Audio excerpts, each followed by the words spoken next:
Oh, I see. So that's what happened. there's a there's a Bob villain. I went and thought something completely different happened. 'Cause I'm way out of touch, but I try not to be way out of touch when it comes to being on the loop in terms of the news. So I have the commentary on, but I'm doing other stuff, but I have the commentary on. I want to be in the loop to some extent. And so I think something completely different happens. But now I know what happened. There's a Bob villain. Bob villain went ahead and got himself in trouble. But if you're anything like me, you have that newsy commentary on, but you're doing other stuff. So you think Bob Dylan went ahead and got himself in trouble. And I would have preferred it that way because, this just kind of seems, this just kind of looks more predictable. But it would have been much better if my mishearings would have been accurate. But that's often the case. That's how I come up with some of these awesome lyrics I come up with. My alt lyrics is because I mishear things initially. And then I draw upon my mishearings. But anyway, yeah, Bob Dylan's a very bad anti-Semitic man. But man, wouldn't it have been funnier if it had been like the Bob Dylan? But it still didn't motivate me to get up and search for it until well after 30 minutes of listening to the commentary. I'm like, what? I gotta find out what happened. And then I find out what happened, and it's like, there's a Bob villain apparently. And it looks like reggae. Until well within living memory, the forces of the left in all countries were fighting against a tyranny which appeared to be invincible, and it was easy to assume that if only that particular tyranny, capitalism, could be overthrown, socialism would follow. Moreover, the left had inherited from liberalism certain distinctly questionable beliefs, such as the belief that the truth will prevail and persecution defeats itself, or that man is naturally good and is only corrupted by his environment. This perfectionist ideology has persisted in nearly all of us, and it is in the name of it that we protest when, for instance, a Labour government This is not applicable from here on out, but yeah, nearly all of us. And even some of us who know better got to catch ourselves every now and then. At least we catch ourselves, namely because we record a lot. We catch ourselves kind of going in with these vibes. You don't even believe it, but you think it as a vibe, and then you say it. But no. Not necessarily the case. It would be lovely if they're next, but what are you, Bill Goldberg? I don't think you're Bill Goldberg. But even Bill Goldberg and an army of Goldbergs, it's going to be a bloodbath because they's armed. You're the ones who kept saying no one should be armed. Like even off-duty cops shouldn't be armed in the most excessive cases. But here and there, now I'm seeing more pro-armed sentiment among the progs, because that's how you get it done. You're not going to get it done through a perfectionistic ideology / hope. You got to be armed for them to be next. And even then, it's going to be a bloodbath. But then, maybe. Yeah, because at least they know one thing. At least they're clever enough and wormy enough to be armed. Now, to be a useful member of society, one must do two things. Firstly, what everyone is expected to do everywhere, and, secondly, what one's own particular position in the world demands and requires. But a man soon discovers that everything depends upon his being. You gotta renew licenses and waste, at this point, dozens of hours of your life, because the process has been made that complex. Useful, and, secondly, what one's own particular position in the world demands and requires. Demands renewals, purposeless renewals. They just want to waste your time. I'm the same guy I was when I was licensed, but it just doesn't matter. But a man soon actual capabilities don't matter. Formalities matter. So they take up to dozens of hours in some cases of a person's life with administrative burden. They outsource what should be their own administrative burden. They outsource to the individual. And the individual's too stupid to say no to it, to vote against it. Useful member of society. On this continent, anyway, it appears. One must do two things. Yeah. Firstly, what everyone is expected to do everywhere. Fuck you. And, secondly, what one's own particular position in the world demands. See, I'm still talking about my stuff. There's a police state that's formed. There's a police state that's formed. Fine, I'll get to it, but just another word on this. Requires. But a man soon discovers that everything depends upon his being useful, not in his own opinion. Even when the police state kicks in, very nearby, it's still about whether you're useful or not. In the opinion of others. And so he tries his best to make that favorable impression upon the world. Whether I have been sufficiently administratively burdened is more important than the fact that there's a nearby police state, folks. Folks are all worrying about the wrong stuff in the shop. Well, shop doesn't really. I'm about to explain it. Shop's on about other stuff here. Which he that everything depends upon delicious. To do it's all everywhere. delicious And everywhere. Secondly, what one's own particular position in the world demands and requires. Yeah. But a man soon Carney ran on. Particular position in the world demands and requires. Carney gave a different impression on what he's here to be demanding and requiring of. Before and after the election, he gave contradictory and doesn't seem to be getting. Our Carney, we have a new Carney.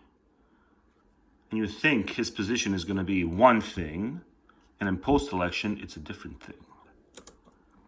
But a man soon discovers that like, do I want to stay here? Everything depends upon his being useful. I don't want to stay and try to gain favor trade-wise with a nasty regime. Not in his own opinion, but in the opinion of others. That's not my opinion. It's not about the opinion of the Canadian public. Ooh, we're just that needy for more trade with the States. No, it's about my opinion. And so he tries his best. Maybe I'll just be unlicensed forevermore on purpose and leave. Make that favorable impression upon the world, to which he attaches such a high value. Hence, this primitive and innate characteristic of human nature, which is called the feeling of honor, or, under another aspect, the feeling of shame, verecundia. It is this which brings a blush to his cheeks at the thought of having suddenly to fall in the estimation of others, even when he knows that he is innocent, nay, even if his remissness extends to no absolute obligation. And there's no more pacts to enter into. Everyone's outed themselves as overly ideologically grubby. So, there should be no more expectation of showing up to work. There should be no more expectation of, I'm willing to revert if I can find civic co-equals who are willing to run the kind of show I want to run. We'd all rather prefer to lose fairly than win by cheating.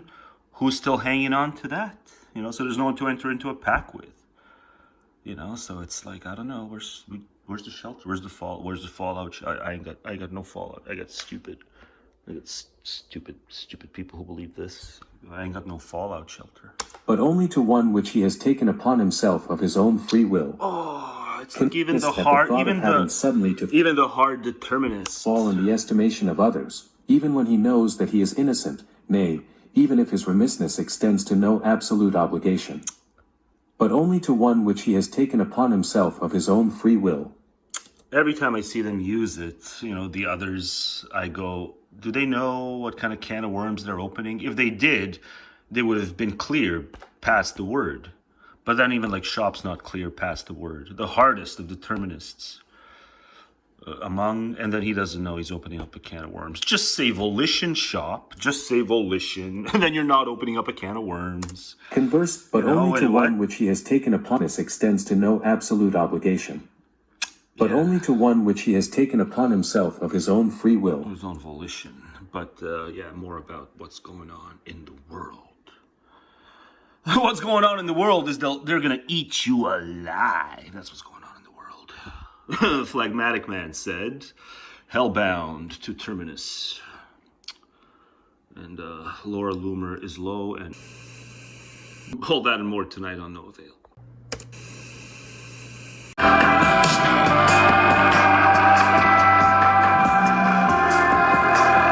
Here's a tale about how a country goes wrong. Coming up next on No Avail. Gotta do the raspy thing. That's raspy DJ. Yeah. Coming up next. The raspy song. Raspy DJ.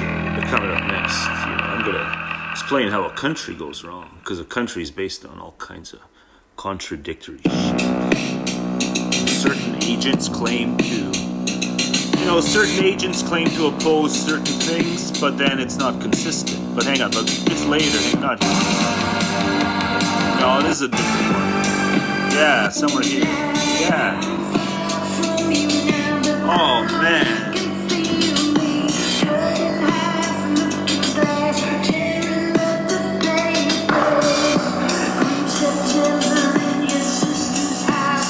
I love a sister whose lyrics I can't even make out, don't you? I love a sister when you can't even make out a word she's saying. Maybe it's not a sister, but she is amazing. She is amazing, whoever she is. It's a police state. It's a police state. It's a police state. Militias formed against it. It's a police state. It's a police state. Militias formed against it. It's a police state. Militias formed against it. It's a police state. Militias formed against it. It's a police state. Militias formed against it. It's a police state. Militias end. It's a police state. Militias end. It's a police state. Militias end. It's a police state. Militias ends. It's a police state. Militia ends. It's a police state.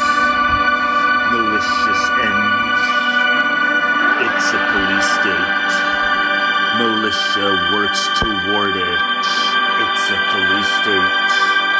Militia ends.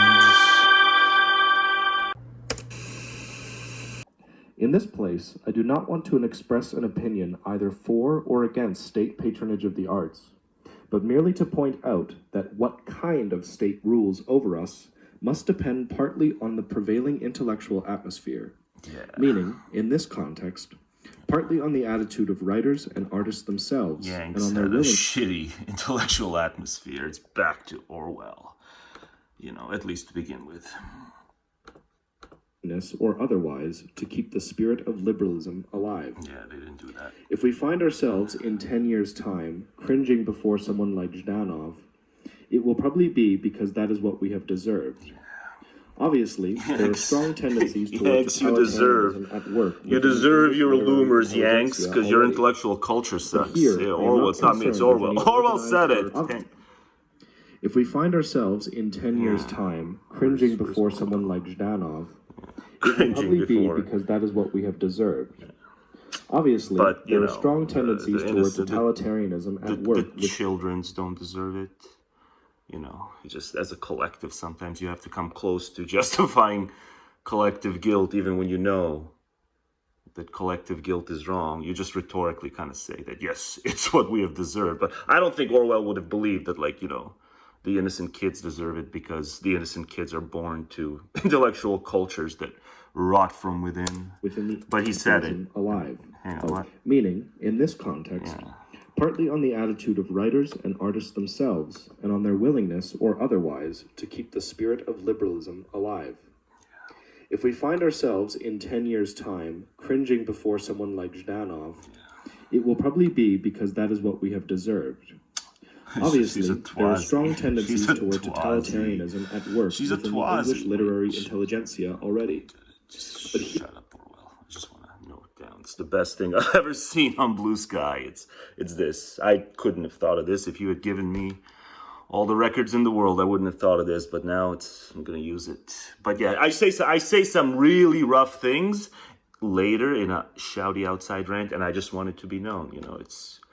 I say some really nasty things because that's the level of nasty that I'm targeting. It's Loomer. But yeah. Twat-Z. It's actually Twat-Z. I swallowed the second T. It's much more fun to just say Twazi, so you can forgive me, but yeah, it's technically Twatzi, or else it's nonsensical, so it doesn't sound that good. Twatzi, no, it doesn't sound that good. So, whatever. There shan't be any mispronunciations of misogynistic online slang insults. But I guess even Progs would say it's fair game at this point, right? Punch all Nazis? Yeah. You have to be as despicable as Laura Loomer for Progs to stop pretending that anything negative said of dames is misogyny. Yeah, I guess even Progs have their breaking limit. And it's Laura Loomer. Laura Loomer breaks the, misogynistic pact shield of progressivism. Yeah. Some dames can be that despicable where even Progs will let their shield down. Twatzy. Nah, Twazzy. Twazzy works better, but then it's nonsensical. But let's see what else is here. Ooh, let's see if we can increase this. This is today's Republican Party. Remember limited government and in some cases minimal government, right? The night watchman state. It's the night watchman state per GOP principles. They're timeless principles. The timeless principles of justice and just holdings is government must be minimal. Government's allowed to do like 4 things. You can depend on your 911 call. You can depend on the judiciary. And like 2 other things, and that's all you can depend on. You're not allowed to depend on anything else, because it's timeless principles. Night watchman state. But no, it's more like the 24/7 watchman state. They watch you night and day, whether you're asleep or awake. They're gonna watch you. So yes, government's here to do 1,000,004 things, as it turns out. Just more time needed to pass for the GOP to recognize that its actual timeless principles are government's allowed to do 1,000,004 things. But rhetorically, they'll still use minimal government and shit to sell themselves. Because the public's just that stupid. Enough of the chunk of the public is just that stupid. Republican budget bill. Left side's a bar showing that Republicans are cutting $930 billion from Medicaid. There's just so many of these. I don't need to be your facts and figures guy. The facts and figures are everywhere. I don't need to be your facts and figures guy, because yeah, that second, I didn't even catch the second part of that sentence. But yeah, a lot of graphs that show that there's just no contest. It's just the worst bill of my lifetime. There's just no contest. But yeah, some of them are still surprised. Whether it's the deportation or the, bread and butter issue, some of them still are they're that surprised. There's not paying attention in 2024, and then there's being in a different galaxy. Because to say this, it's not just you weren't paying attention. You must have lived in a different galaxy or something to be surprised by any of the shit that negatively impacted you for manifold reasons. But yeah, it wasn't that they were living in a different galaxy. It's just they were that spellbound by this. Because they're small, tiny people. The tinier the person, the more in a different galaxy you lived allegorically when the ding-ding did the thing that surprised you. But yeah, there's even that husband who his wife was taken and is going to be deported. And he's still on the fence as to whether he should have voted for this. It's an ethnicity story, but I forget the ethnicities involved, so I won't involve the ethnicities now. But I might look it up later. It's some kind of Mexicano shit. Yeah, there we go. Simpsons did it. Simpsons did it first. The Simpsons always do it first. Support rises for giving most undocumented immigrants a pathway to legal status versus deportations. Quinnipiac University national poll finds more than 9 in 10 voters say politically motivated violence in the U.S. is a serious problem. Okay, so there are 2 different things. Nearly 2/3 of voters, 64%, say they prefer giving most undocumented immigrants in the United States a pathway to legal status. Yeah, as long as they're non-criminals and as long as they're, they had other options. They're not stupid enough to risk going to a country that, even the Progs call a white supremacist country at its roots. But then, like, the Progs welcome a bunch of people who are non-white into the country and say, this is the country for you. But it's like, no, you're calling the country, you're saying it's bound up with white supremacy, but then you're telling all kinds of non-whites to come. Why? There's other countries. It's just you can't live as luxurious and bougie a lifestyle in those other countries because you got to pay more taxes. But Prague still haven't figured it out yet. They're the ones who are like saying all these people are deluded about America being a non-white supremacist country. But then it's like, if you're the ones reminding everyone that America is a white supremacist country, why are you so pro-immigration? It's like, it's on you that all this shit is happening. All this Alcatraz shit is happening. It's on you. You lured the migrants into a false sense of security by telling them America will house you and America will equip you with jobs and America will never harm you because there's a Statue of Liberty that welcomes you. It's like, no, that's just a symbol. But, it's nice that now it's, what is it? It's nearly 2/3 that say pathway to legal status. But it's just a lot of eggs are being cracked along the way, right? A lot of eggs are being cracked to make your little omelet. A lot of eggs are being cracked. A lot of people are going to be fed to the alligators. I don't know why I snipped this. Sometimes I snip stuff just because it looks cool, I guess. But more ominous than cool. But I forgot why I forgot what my smart ass remark is supposed to be. But this, just to say, what I said previously, the non-criminals, you leave them be, but the ones who just came here because they wanted to load their pockets and there were other countries along the way that they could have chosen, ship them back too, insofar as they're childless and there's no children caught in the collateral damage field. Yeah, fuck that shit. Canada cannot keep groveling at the feet of a fascist government and pretend we can carry on with normal, rational negotiations. Yeah, I agree. Stop buying into the AI con. Whatever. It's beyond our pay grade. Yeah, that's what I said. The U.S. is not our friend anymore. Has anyone told Mark Carney? I guess not. Why is the Prime Minister still trying to negotiate a trade and security agreement with a capricious... Yeah, because it's just, old habits die hard. It's a new man. It's a new man for whom old habits die hard. 8 men have more money than 4 billion people combined. A single mom using food stamps isn't the problem. I agree. But I'm here to explain why memes are trickery. So I'm going to explain, even though I agree, the meme is trickery.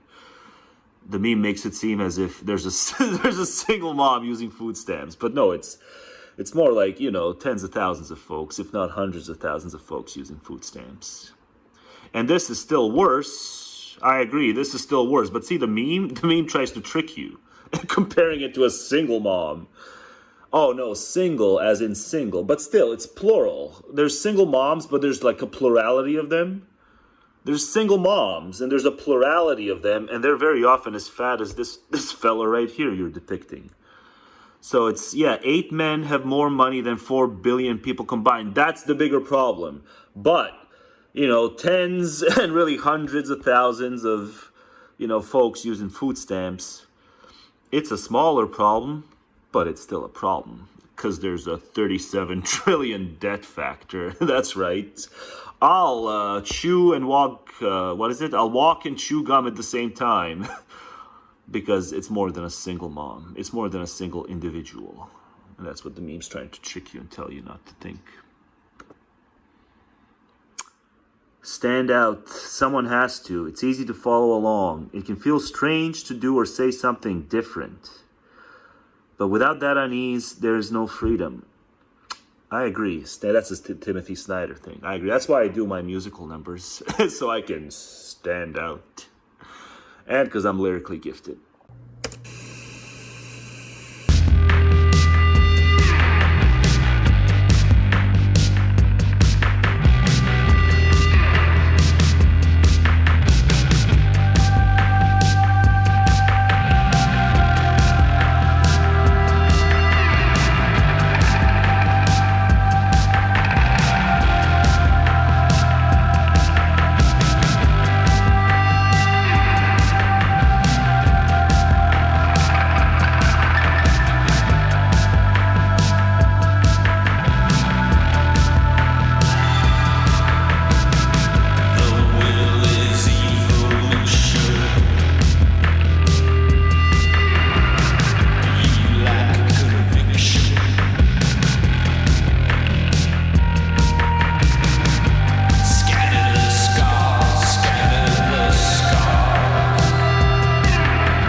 A mother Monday going inside to say bye to her 4 kids. She came and kissed the kids and she just, that was it. That's the last time I saw her.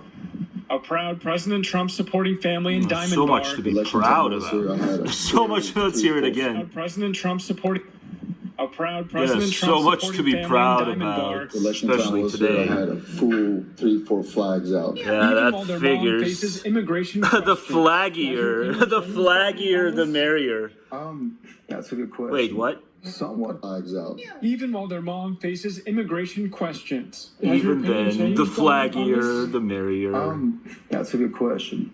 Somewhat. It tough. has. Just because I'm going through it. I was very selfish before. It's a hard question. There's hard questions even outside of intelligentsia. There's a reason There's for it. hard Arthur questions. Sahakian's wife, Arpanay, was born in Iran and moved to the United States when she was 3 as a refugee. She Jesus. cashed a check, I believe it was less than $200, and this is all where it Yeah, started. there's got to be Then some kind of about a one drop rule thing, but for like how long you were in your country of national origin, but adjusted for time instead of blood. Remember they did that one drop thing or whatever it was. You know, you had like 1% of non-white in you, you weren't white. Yeah, now it's like you spend 1% of your life in your country of origin and the rest in America, you're not American. You're on the chopping block. 15 years ago, her green card was revoked over a conviction related to theft. It's all misdemeanor stuff. Arthur says they've been going through the legal process towards regaining citizenship with check-ins every 6 months or so. She just went in April, and they said, okay, you're fine, have a good day, we'll see you back in September or October. See, this is a person... None. This is a person who doesn't get that zealotry outpaces love. Zealotry outpaces love. You've just not been... It's like you were just born yesterday if you think love can maneuver zealotry. Still supporting. Still, While her yeah, see family what he said, it's continues not me, showing it's he support said- for he President said it. Trump, He hoping their said it. mom Why comes can't- home soon. Why can't Trump is not trying to do anything bad. We understand what he's doing, and course he not, wants but to. he Every was- 6 months or he so. was She asked. just went in April, and was they said, asked. okay, you're fine, have a good day, we'll see you back in September or October. Any regrets with your vote? None. Still supporting. While her family continues showing That's what I call devotion. But then again, he wouldn't be that smart to say, yes, I object, because then they may just come for him and his kids next. There's no bottom. Remember, there's no bottom. Even naysayers, Trump voting turncoats are also on the chopping block. They're my ants. They're ants I recorded, like a block away from my place. I just figured I'd record this because I've never seen that many ants that I can remember up close and personal. And some of them got on my shoes too, but I figured I'd be brave about it. But then, coincidentally enough, wait, hang on, it's over, it ends. But then, coincidentally enough, I stumble across a song where I make up some lyrics, and I go, yeah, they're like malicious ants. They're malicious ants. And so it works. It works out. Things that I record before I get creative with songs are things that, it's a thumbs up. Yeah. They're probably not malicious, though. Shut up, no avail. The title of the segment's title is "They're probably not malicious, though." I mean the ants. I have to do disclaimers on segment titles because A, we're in deep idiocracy and people might not be able to figure out. I'm just appropriating the ants for my lyrical ends. And B, I can't do the chapters anymore and people probably just listen instead of watching. So I didn't actually mean the ants are malicious. They're programmed. They know not of malice or goodwill, in fact.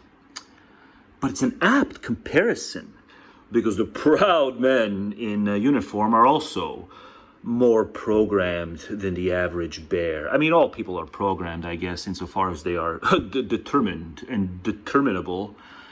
But, it seems as if the military folk are extra crispy programmed.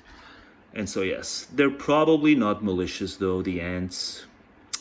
And I'm being cheeky with the word probably. I know for certain they're not malicious. They're just programmed. Fraudster, on the other hand, very much is malicious. So let's talk race some more. Schopenhauer, Europe and Eurocentrism. Janaway, Christopher, But 2023. why? Why? Abstract. Yeah. This essay examines Schopenhauer's attitudes towards European and non-European cultures, peoples, and elements of intellectual history. There's a whole thing I got myself in trouble with. I misread a video title. And so before I explain why I'm now in trouble, because I ranted on a video after misreading its title, I didn't watch the damn video. I just read it because I thought the title said one thing. It turns out it said quite another thing. You know, the first 2 times I glanced at the title, it came up in my algorithm, I was sober. So I was misreading titles sober. So now this is about, you know, Shop is a complex figure, you know, in the way of was he a bigot or not. Shop is a History. complex figure. Schopenhauer expresses Because the video said realist. I think the video said realist, but I misread it as racist. So I thought someone was accusing Shop of being a racist. I was like, I'm not even going to watch you, but I'm going to rant on you. But then it wasn't even a racist accusation. But you know, some could be lodged, some have been lodged. So I'm tilting at windmills insofar as that video goes. It didn't say racist. But many have accused him and many have dismissed him because they felt him a racial bigot, which is the worst kind of bigot you could conceivably be. But hang on, but then, you know, there's people write, you know, people write essays on Shop. This essay examines Schopenhauer's attitudes towards European and non-European cultures. Yeah, Shop is a figure worthy of lengthy essays. Get to the bottom of what he, you know, was he a bigot? History. Schopenhauer expresses intellectual and ethical sympathies with Asians and Africans, and presents Europeans as misguided outliers or as moral delinquents. Yeah. In this respect, Schopenhauer's stance seems antithetical to Eurocentrism. Yeah. However, we find a complex of attitudes, some of which must be categorized as Eurocentric. Schopenhauer denies any historical world progress in which later developed cultures are necessarily more advanced, holds that whiteness is an aberration from the human norm, and that there is no white race, condemns Europe's arrogance and cruelty in its treatment of African and Asian peoples, valorizes Indian culture as intellectually and morally superior to that of Europe, claims Indian origins for Greek and Christian thought, and believes Europe will be... But, you know, to say intense realism... You know, because Shop used realism as a derogatory thing because he opposed not only materialism to idealism, but, you know, that gross, naive realism. But then, you know, it's like, oh, it's no wonder this is right below it. You've fallen to the language trap. Shop doesn't want realism being used anywhere around him positively. Like, I get it, colloquially, yeah, Shop's got the real tale. Shop's got the real truth bomb. But Shop didn't like the word realism because it can be opposed to idealism. Shop says it's all about the idea. But then it's like I glance at it numerous times and it's like this negative thought in my mind that I want to shove away. It's like, oh, people are accusing Shop of racism.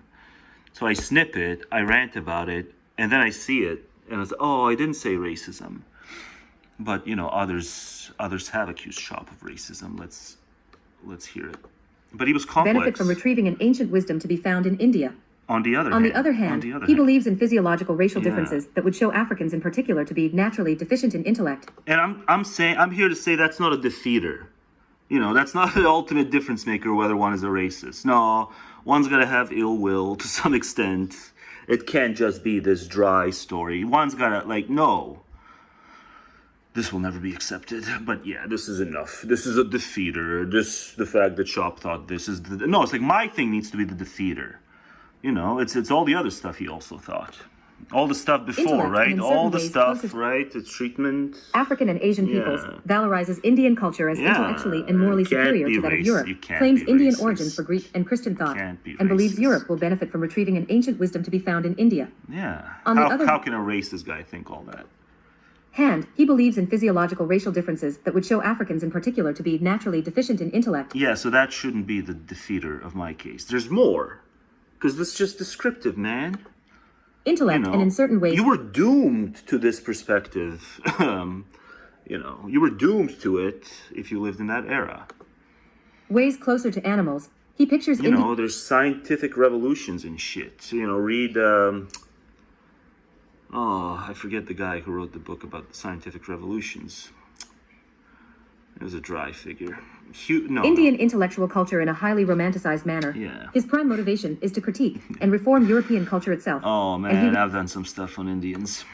Repeatedly uses the claim of an Indian genealogy to distance Christianity from Judaism in a manner that is But I do it negatively. Arguably anti-Semitic, marking out the Jews as fundamentally alien to Europe. So there's a rant, but it's just, you know, I go hard on, what do I go hard on?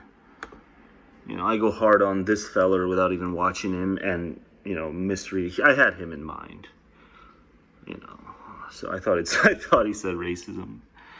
But you shouldn't say it's realism either. You're a fallen victim. There was something else here maybe before I launch into the rant. It's very much a worthy thing to do. You know, public service announcement. It's very much a worthy thing to do. But there's also one that lists like who you should call when you see it happening. Maybe that one's somewhere near. Oh, that's a stupid George Packer crap. Now this works best as a segment I can just direct from home, but I'm not home. So it's gonna have to be an audio segment, but gosh, I wanna direct my way around this video. Oh, this here wretched video. You know, wretched is my toxic. Where the normie will say toxic, I'll just say wretched. I'll just overuse wretched. Because so many things are wretched. I'm sorry to overuse it, but it's the fitting word. Now this video is wretched, and I've not even seen it. I've seen it in my algorithm. But it's one of those, you know, first lift off in 4-day things. So I have a very important response to it, and I'm gonna let Shop do the talking. I'm not gonna watch this video because it's too annoying and too upsetting. You know, I'm not gonna let myself be annoyed or upset by an anti-Shop propaganda video that's gonna spout some facts. You know, oh, Shop was a racist. So it's gonna spout some facts, but then it's like they want you to deconvert from Shop or whatever. Maybe you're not converted to Shop, but they want you to view Shop poorly so they can load their anti-Shop views easily. In terms of anti-pessimistic views, more easily. They can load their anti-pessimistic propaganda more easily into you if they force you to have a bad view of Shop because, you know, they can spout some facts that, you know, allege to show that Shop was a racial bigot. So I've not seen the video. I don't intend on seeing the video. I know what I'm gonna do. I'm gonna respond to it without watching it. It's gonna be too frustrating and upsetting.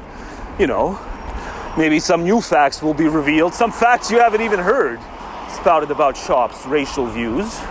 His very problematic racial views. So, you know, I might even learn something that further makes this bad. So I'm not gonna watch the video.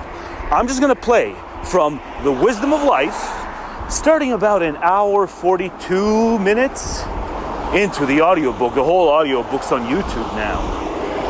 But, you know, I'll probably just keep it audio from here on out because I'm also low on space. But this is just an audio. I just thought to do this. I'm just on the liftoff and I realized that I've had this be one of those negative thoughts. You know, you do, even as a pessimist, you try to slide the negative thoughts away. It's like at the end of the day, people can accuse you of being a very big fan. Very big fan. Shop remains my number one cognitive hombre. Shop does. You know, just for the pros, man. But also because what's coming up here is just plain true. This is from The Wisdom of Life. It's just plain true. He's pointing out how people court public approval as vanity so that they can make their way to actual pride. He's pointing out how vanity is the biggest obstacle to pride, and things like national pride, he shows how they are exhibitive of the wretchedness of that, and how people can't think their way out of it, and how they remain these patriot. Everything has to be, you know, everything has to be introduced as the true version of patriotism. It's like, no, Shop strikes a cosmopolitan note in what's coming up here from The Wisdom of Life.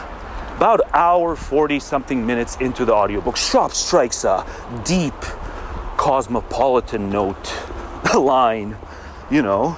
I don't know, I think he would, you know, if he could politicize it in his era, in his wretched era. Shop lived in a wretched era, as do we. You know, there was a somewhat brighter era that preceded this one. The era seemed to have shifted gears. If we're going to be simplistic, the eras seem to have shifted gears in 2016 when those two big bad things happened. Those two big bad anti-cosmopolitan things happened in the UK and the US. And it's just been kind of roaring ever since. But it's low-mindedness. And it's demagogues taking advantage of people's vulnerability, their personal emptiness, and therefore personal vulnerability. Taking advantage of their vanity. It's got nothing to do with underlying class dynamics. This has to do with underlying human nature is low, And it can't think its way out of it, because it can't recognize it. That's why it needs vanity. It can't recognize its own truly low nature. It's exhibited through the need to couch everything in patriotism. But then, I too realize when I'm on the lift off that I have these negative thoughts that I want to shove away. Like, whatever, Young formalized the theory. We have all these negative thoughts we want to shun away, and we turn to something outward. And the ones who don't, they have enough inward. See, the ones who don't simply have enough inward, whatever, Buddha personifies it to the letter. The monk personifies it to the letter. If the monk is unaffiliated with all the organized crap, there's like monk-like lifestyles that we're all too fucking bougie to muster. That's the truth. We're all too fucking bougie, worrying about growth. Even the poorest, who would be lifted out of their poverty more, with more growth, some of it would trickle. You get the right kind of regulations and redistributive schemes. The poor could be lifted out of poverty through ever more growth. But maybe you're just going to get cushy to that. And then the loss aversion thing will kick in. Yeah? The loss aversion is always worse than the, climb out of poverty. Just end up needing more. So yeah, the demagogue works his way in through all that. So, I'm just upset. I'm just upset that, there's videos like this and I'm not even going to watch them. That's how upset I am that, it can technically be said that Shop was a racist, allegedly. But then Shop was this weird, racist cosmopolitan. And that just doesn't make sense. Like, how many racist cosmopolitans have you known? I think Shop would have politicized this as much as, a decent age would have enabled him to. Why the fuck not? It's all the nationalists that do their respective biddings to the demagogues that set us on the, trajectory we're on. You could have done everything right as a civic agent. Like, over half the country could have done everything right as civic agents. And if there's the right kind of structure, it's just that low nature that set us on a collision course qua international, global stage, rivalries, great power wars, and endless economic competitions. It's because the people in power had enough support to get and stay in power, from enough of the country. If all of the country turned against them, we wouldn't be on a nationalistic collision course like it's the fucking 18th century or the 19th century or the first half of the 20th century. We're on a nationalistic collision course. There's jackasses on YouTube, dwelling on Shop's alleged racism, but okay, maybe. But, how many cosmopolitan racists have you known in your life? No, they tend to swing nationalists and then nativists and so on and so forth. Ooh, my border, I'll tolerate ICE chuds kidnapping people without due process, and I'll tolerate glorified concentration camps. It's any prison. A concentration camp is any prison absent a judicial system that regulates who's in and who's out. That's a concentration camp.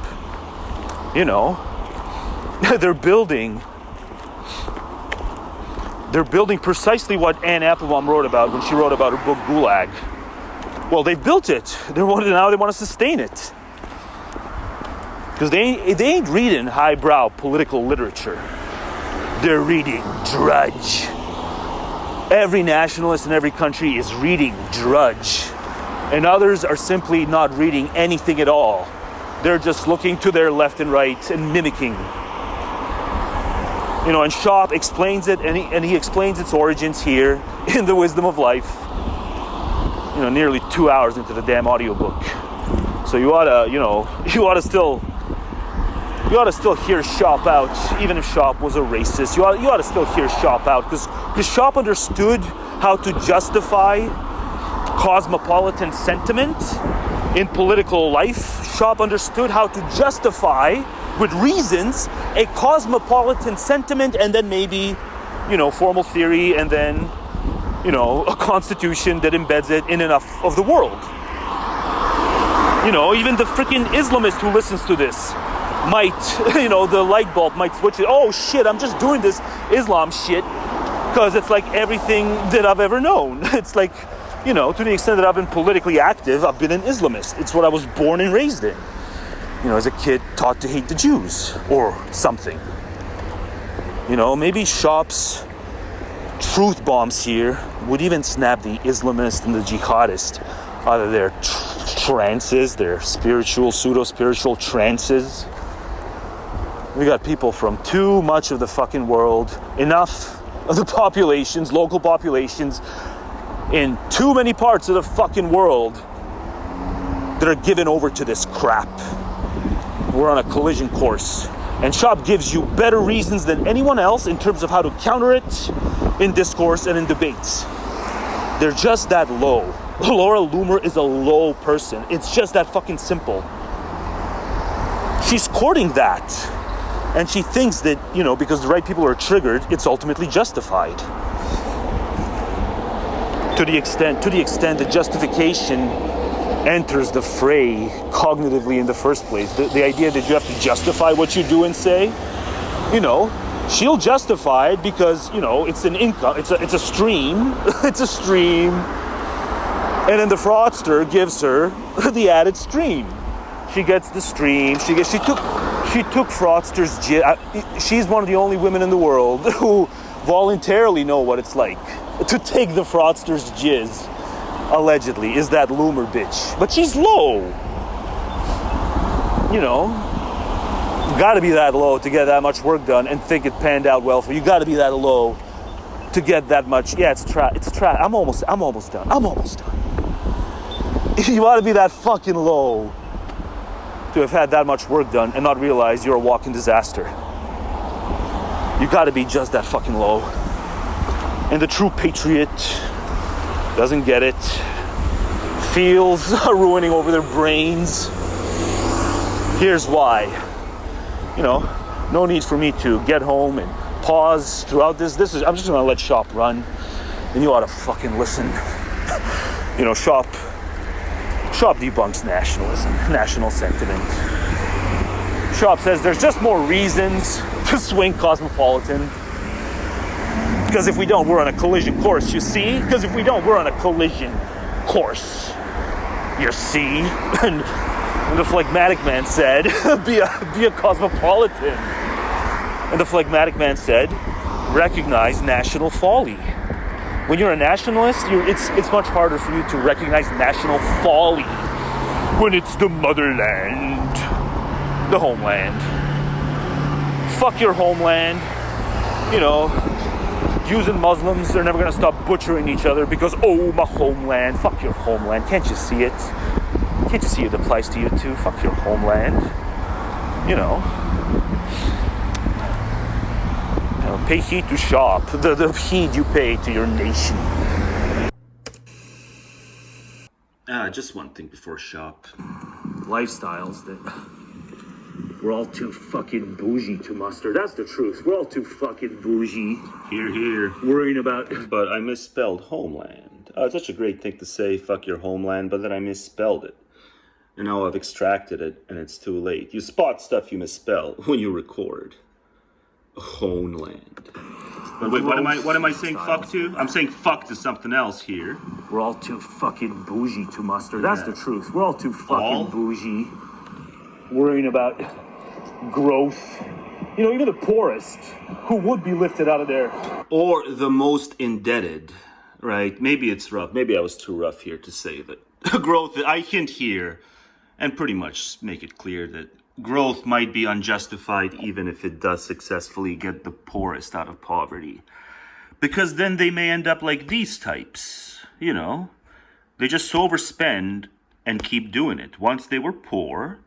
And, what are standards? What are some of these standards that people consider so vital and more vital than, how long your work week is? If I can only have warm water to shower with and stuff, 12 hours out of the day, if we got to revert to that, which is fine, the UK had it to UK had it to the 70s or 80s, I'm pretty sure. in many, by their standards at the time, bougie sectors of the country. But it's like warm water's only on at like certain times a day. Fine, I'll shower with cold water. I've done it before. I'll do it again. But for Pete's sakes, shorten my work week so I can spend more time online showing people how to jizz on vanity and misspell in homeland. Poverty more. But what am I saying? Fucked with all the organized crap. You know, there's like monk-like I gotta clarify lifestyles something. that we're all too fucking bougie to muster. That's the truth. We're all too fucking bougie. Worrying about growth. Even the poorest. But also even the most indebted, because it seems that there's a pattern. But then I was still simplistic. Who would be lifted out of their poverty more? Fine. There's some poor people who climb out of poverty and stay responsible. But there's many tales, because they've lived recklessly. They can't habituate to living fiscally responsibly, even if they've known poverty. But people not raised on that, I think it's actually what Shop talks about in The Wisdom of Life too. I think that's where, it's solidified. It's another wisdom of life thing he points out. And he genders it too. He says with dames who were, upper class, born and bred, they'll be more cautious with money. But the dame who was born to poverty and marries the prince, it's like she's super profligate. That's not the stuff I'll get to momentarily. You'll just have to find that where it is. But it's like, he genders poverty, escapists, profligality, Shop does. He says, women who are these poverty escapists, by wedding the rich guy, is they'll be super profligate. But then I'm also talking about how, growth is unjustified, even if it does succeed at getting the poorest out of poverty. And maybe there's the upper bound or bottom bound limit to that, Some people in the West truly are in despicable poverty. But let's just have as much growth to lift them out. But instead, it seems like a lot of the proceeds of the growth are going toward making the rich ever more just obscene as people. The more obscenely wealthy they get, the more obscene as people they become. So I have mixed feelings on growth these days. With more growth, some of it would trickle. Yeah. You get the here I just got tangential, so I didn't clarify it. kind of regulations and redistributive schemes. The poor could be lifted out of poverty through ever more growth. But maybe you're just going to get cushy to that. Yeah, especially if you're neurotic. And then the loss aversion thing will kick in. Yeah, if you're neurotic. Not with everyone. Not with The everyone. loss aversion is always worse than the, climb out of poverty. The more neurotic you are, probably, You just end up needing more. Yeah. So, the demagogue. Yeah. The demagogue works his way in through all that. Yeah, So, I set up three. I'm just upset.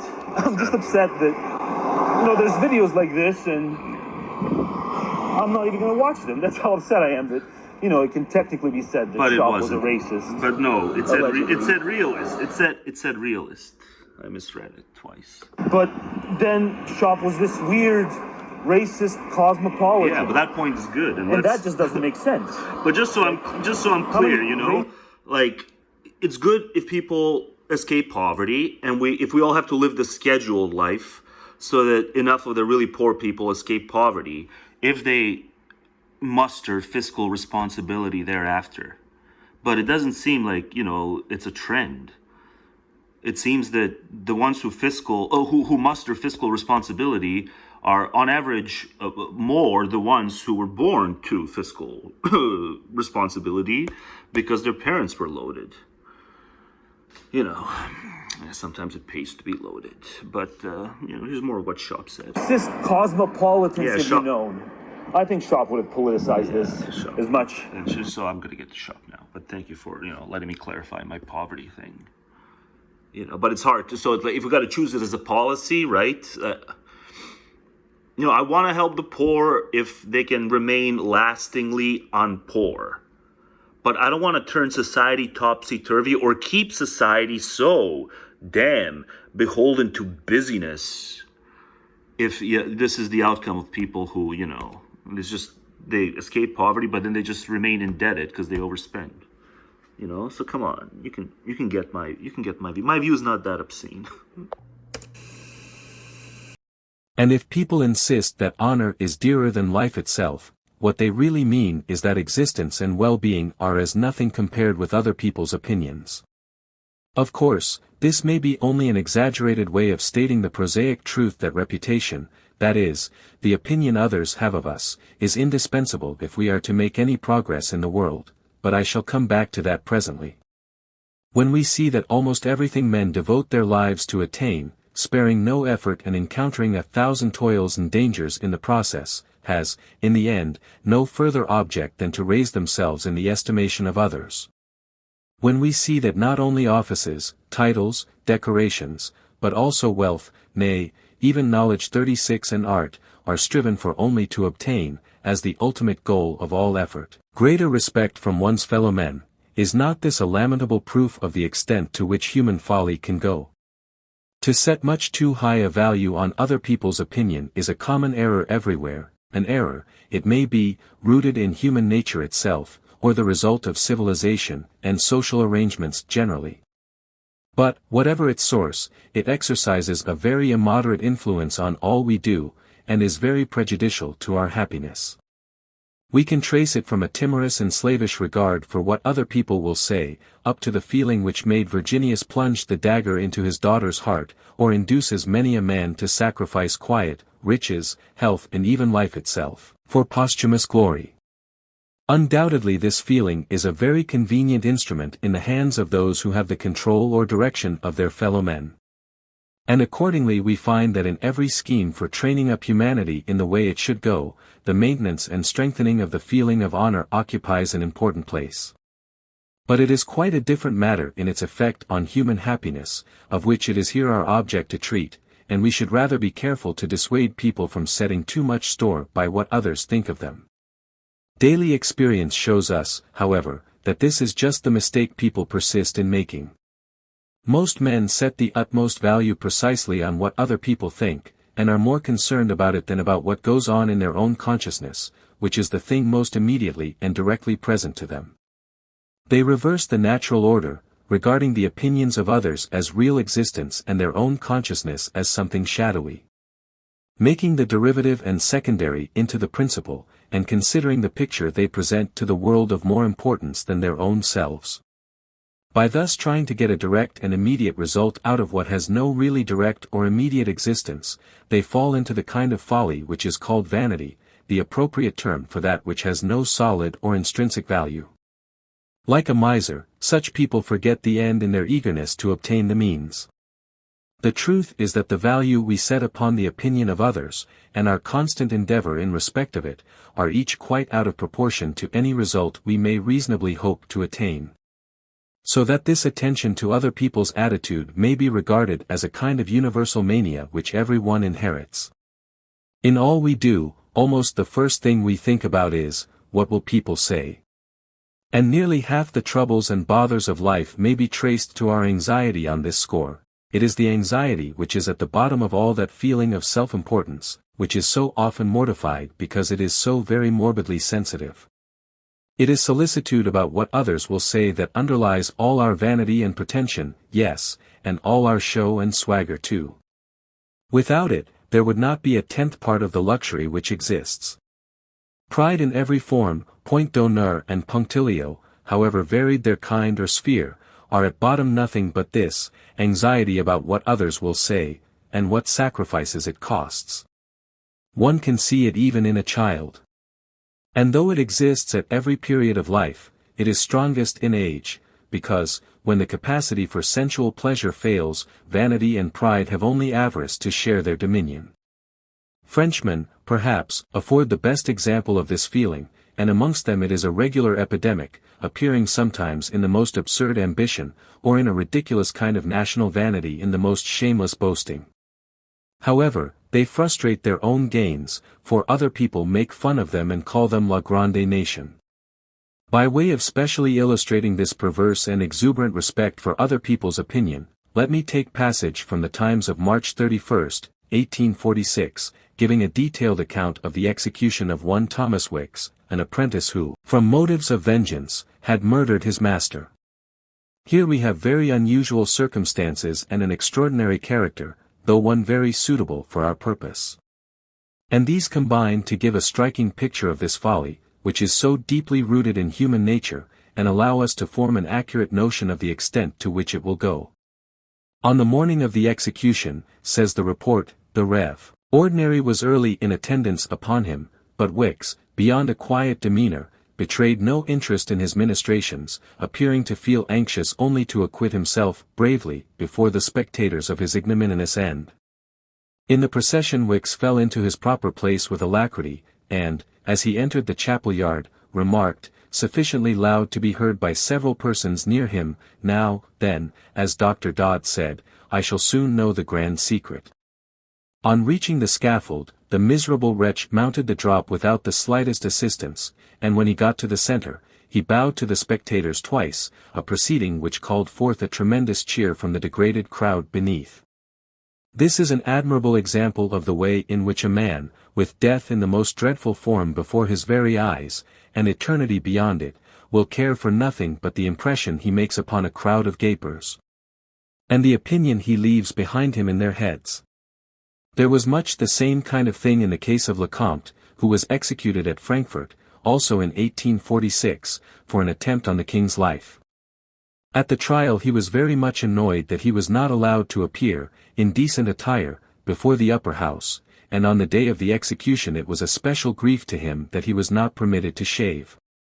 It is not only in recent times that this kind of thing has been known to happen. Matteo Alemán tells us, in the introduction to his celebrated romance, Guzmán de Alfaraque, that many infatuated criminals, instead of devoting their last hours to the welfare of their souls, as they ought to have done, neglect this duty for the purpose of preparing and committing to memory a speech to be made from the scaffold. I take these extreme cases as being the best illustrations to what I mean, for they give us a magnified reflection of our own nature. The anxieties of all of us, our worries, vexations, bothers, troubles, uneasy apprehensions and strenuous efforts are due, in perhaps the large majority of instances, to what other people will say. And we are just as foolish in this respect as those miserable criminals. Envy and hatred are very often traceable to a similar source. Now, it is obvious that happiness, which consists for the most part in peace of mind and contentment, would be served by nothing so much as by reducing this impulse of human nature within reasonable limits, which would perhaps make it 1/50th part of what it is now.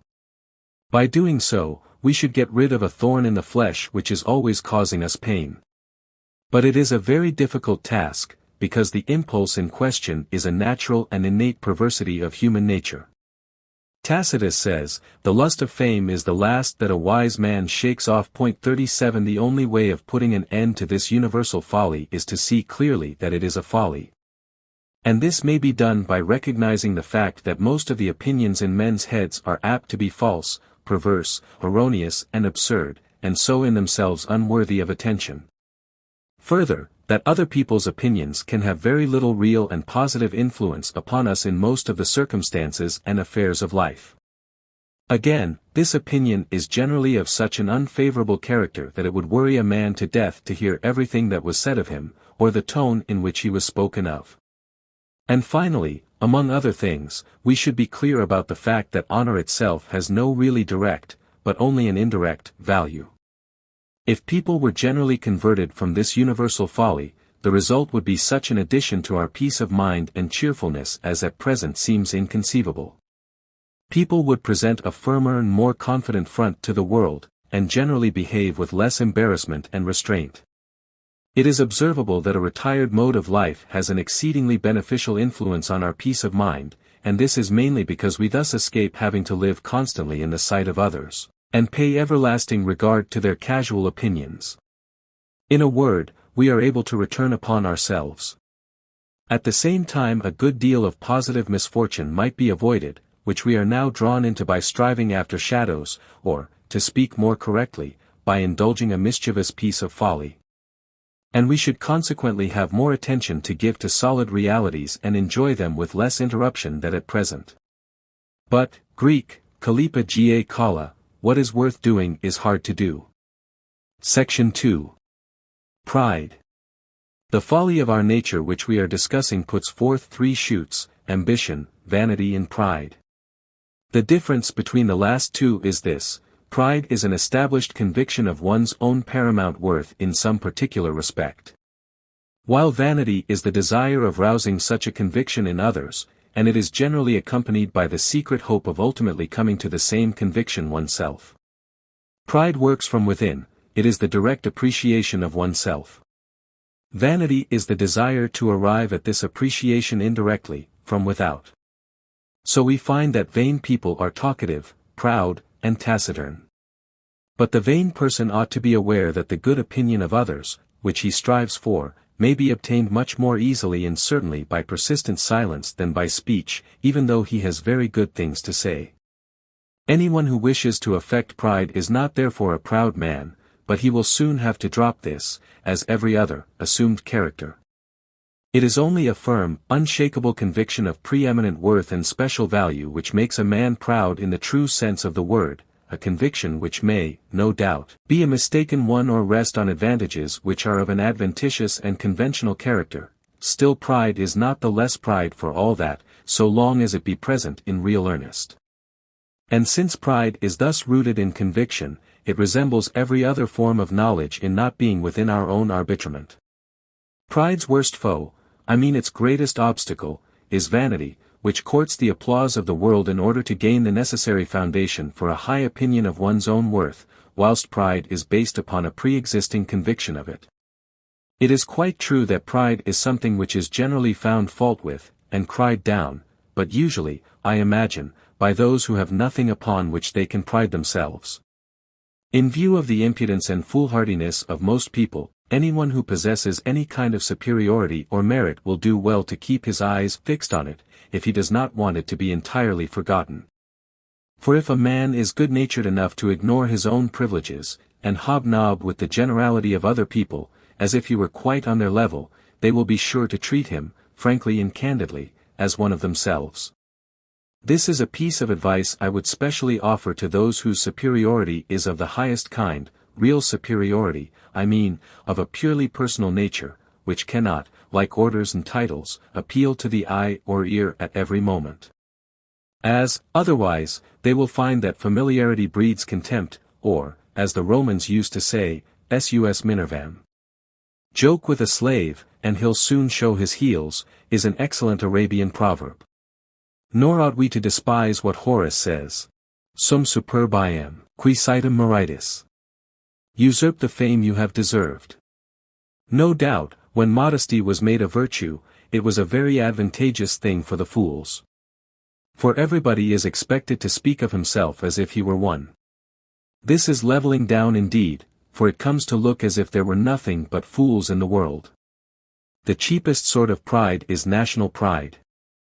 For if a man is proud of his own nation, it argues that he has no qualities of his own of which he can be proud, otherwise he would not have recourse to those which he shares with so many millions of his fellow men.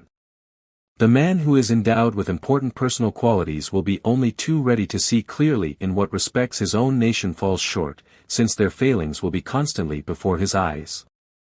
But every miserable fool who has nothing at all of which he can be proud adopts, as a last resource, pride in the nation to which he belongs. He is ready and glad to defend all its faults and follies tooth and nail, thus reimbursing himself for his own inferiority. For example, if you speak of the stupid and degrading bigotry of the English nation with the contempt it deserves, you will hardly find one Englishman in 50 to agree with you. But if there should be one, he will generally happen to be an intelligent man. The Germans have no national pride, which shows how honest they are, as everybody knows. And how dishonest are those who, by a piece of ridiculous affectation, pretend that they are proud of their country, the Deutsche Brüder and the demagogues who flatter the mob in order to mislead it. I have heard it said that gunpowder was invented by a German. I doubt it. Lichtenberg asks, why is it that a man who is not a German does not care about pretending that he is one? And that if he makes any pretense at all, it is to be a Frenchman or an Englishman. 38. However that may be, individuality is a far more important thing than nationality, and in any given man deserves 1,000-fold more consideration. And since you cannot speak of national character without referring to large masses of people, it is impossible to be loud in your praises and at the same time honest. National character is only another name for the particular form which the littleness, perversity, and baseness of mankind take in every country. If we become disgusted with one, we praise another, until we get disgusted with this too.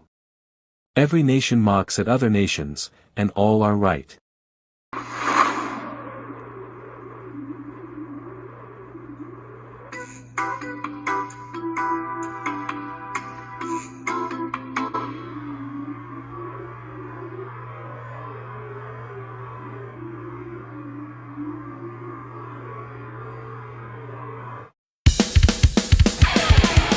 I'll strike it if I don't like it. Give me a comment, I will have myself a riot. I'm a monkey with a brick on my shoulder, and I'm getting bolder. Let's deny and defame. Let's destroy and recreate a glorious name. And when the joke of our centrality's upon us, grovel and decry our vanity. Disgrace to face our own humanity. In a world that mocks our tragedy. Unaware and impaired, terrified by nature's mocking stare, yearning for significance beyond our animal ken, on which we do defend such vanity. Isolated with our own inanity, entangled by our cattle gravity, disgrace to face our own humanity.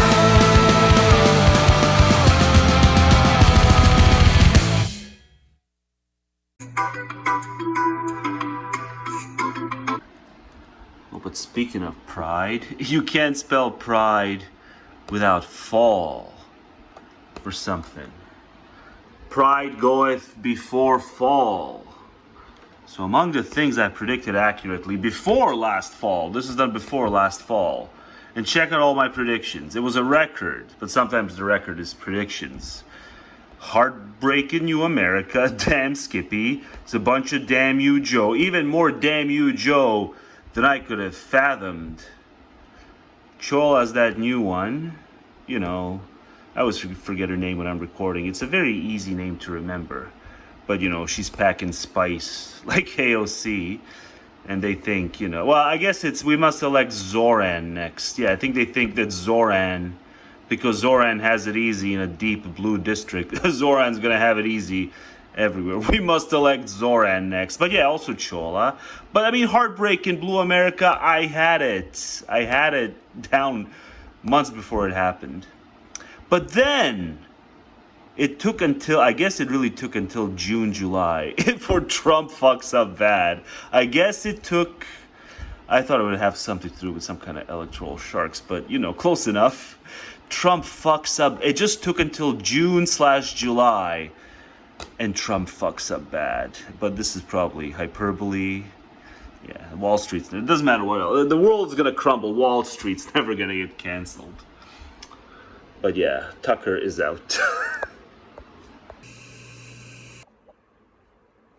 Yeah. But on second thought, I have been standing out. If anyone's been standing out, it's been me. Musical scores. You know, this ain't my first rodeo in terms of a video. It's got my own musical spin. And so I stand out. But what does Timothy say? Timothy Snyder. Remember Rosa Parks? The moment you set an example, the spell of the status quo is broken and others will follow. But it hasn't happened. So I guess I have to keep standing out until I stand out so much that enough of the others realize that we had to stand out too.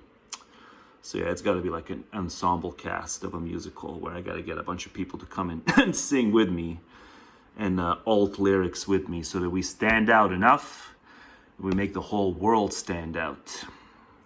So it's either that or Timothy Snyder is full of shit, and this is all just kind of, you know, by the numbers, untested. Yeah, just a lot of untested advice. But it's nice. It's nice. He got that guy to read it out. You know, that famous actor guy who was the uncle from Third Rock from the Sun. You know, he played the serial killer in like season 5 Dexter. Yeah, he got that awesome actor guy to read these out, and so I thought I'd look up some of them. I was like, oh, this all seems untested. It's all untested. No, stand out just means lose viewers. That's all it means. Is you stand out, you lose viewers.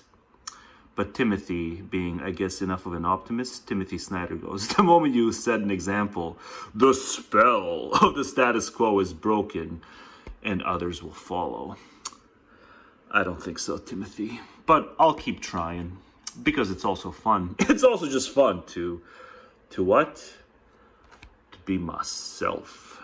That's what it's all about. Whether others want to follow or not, that's secondary. The primary thing is, I ain't gonna do what no one else should do. I'm gonna live in my own consciousness, not in the opinions of others. Because I got shop to back me up. Hi, I'm John Lithgow. John Lithgow. 20 Lessons on Tyranny John by Lithgow. Timothy Snyder.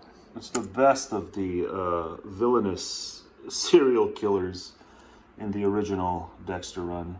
You may have already heard these, Killed his wife. Killed Dexter's wife. but it's time you heard them again. Excellent. You make an excellent serial killer. The most believable out of the bunch. Number 1. Even I feared him, even though I knew it's fiction. But then, you know, some things aren't fiction. Do not obey in advance. Or at all, right? Most of the power of authoritarianism is freely given. In times like these, individuals think ahead about what a more repressive government will want and then offer themselves without being asked. Pure worminess. Pure. Just, you know, how to be a pure worm? Is freely given. How to be a pure worm. In times like these, individuals think ahead Individuals like Zuckerberg and Bezos and countless others. about what a more repressive government will want. How can I worm my way into the good graces of an even more repressive government? How can I do so in advance and keep my profits as a struggling entrepreneur? And offer themselves without being asked. Oh, man. The citizen who adapts in this way is adaptation. teaching power what it can do. A lot of adaptation to go around, you know. You can say America, insofar as it's been as prosperous as it has, it's because a lot of people were just willing to adapt to all kinds of, you know, inhumane standards. Whether they're legal or illegal, they just adapted to inhumane standards, and then there was a lot of growth. You can kind of say the way the Chinese treat their youth, that's why China grew a lot as well, is they just treat their youth with, you know, inhumane, standards. But, you know, the country becomes more powerful. The more unfair the country is to its peoples, the more powerful the country becomes, because it just squeezes its peoples. And it doesn't always necessitate tyranny. Sometimes it happens even when there's no tyranny. Sometimes it happens just because the people believe its educational system's there to do stuff it's not there to do. They get tricked. Number 2. But yeah, you know, obey in advance. The whole thing, obey in advance. I'm going to ask each and every one of you listening to this, have you obeyed too much in your life, or do you think you've not obeyed enough? You know, yeah, some people are homeless because they just didn't obey enough. But a lot of people are soulless, using soul allegorically. A lot of people are soulless because they obey too much. I think we live in a world where people just obey too much. But it's all about tyranny here, so I'm not going to do my hobby horse, because here it's all about tyranny. But I'm just saying, don't just avoid obeying in advance. Don't even obey in the present tense when someone asks you to. Like an educator asks you to. Disobey then too. Without being asked. The citizen who adapts. Yeah, don't adapt. Don't be one of these adaptive people. What it can do. The power should, you know, gain the opposite perspective from your lack of willingness to obey and adapt. The power needs to see that you're unadaptable and that you'll disobey, especially when it's a tyrannical power. But even some non-tyrannical powers deserve to have less in the way of obedient subjects. but it's not going to happen. Defend It's not even going to happen in the case of the tyrannical power, but, then it really does need to happen, or else we're all doomed. institutions. Defend institutions. It is institutions that help us to preserve decency. I'll defend the institutions that have done right by me, and I won't the ones that have done wrong by me. So at the end of the day, there's fewer institutions that are worthy of being defended than there are that are not. If you're anything like me, if you're measuring by my metrics, I'll defend few institutions, and I'll leave more of them defenseless. They need our help as well. Oh, look who's come not speak crawling. of Oh, power. what's that? They It is need my help. institutions Look who's come crawling back. Help us to preserve decency. They need our help. Yeah, as maybe well. institutions can start promoting my content if they need my help. And then, even those institutions that haven't done right by me, maybe they'll get some scrounges of help by me. But first, they got to start promoting my content and, spreading my word. Well, do not speak of our institutions unless you make them yours by acting on their Oh, behalf. so I didn't do enough. Oh, I see what John Lithgow was saying. John Lithgow was saying that I need to do more and institutions need to do less for me. Okay. Institutions I hear you loud and clear, John Lithgow. do not protect themselves. They fall one after the other unless each is defended from the beginning. Sounds like So choose an Sounds like a sob story. institution you care about. Okay, defending no, from fair. the See, beginning. he They switched fall on. He's one not after- saying do it with all institutions, even the ones that haven't done right by you. He's saying choose one. Okay, I'll choose one and I'll defend it. But I'm going to have to think long and hard which one that is that deserves my defense. It's going to be a rough decision. To the other unless each is defended from the beginning. So choose an institution you care about, a court, a newspaper, I'm slouching. a law, I'm a slouching. labor union, and take its side. It'll probably be a labor union. Number 3. I guess that's one thing Beware- that hasn't really pissed me off that much over the decades. It's the labor unions. Yes, I can get on with the labor unions. We're the one-party state. Yeah.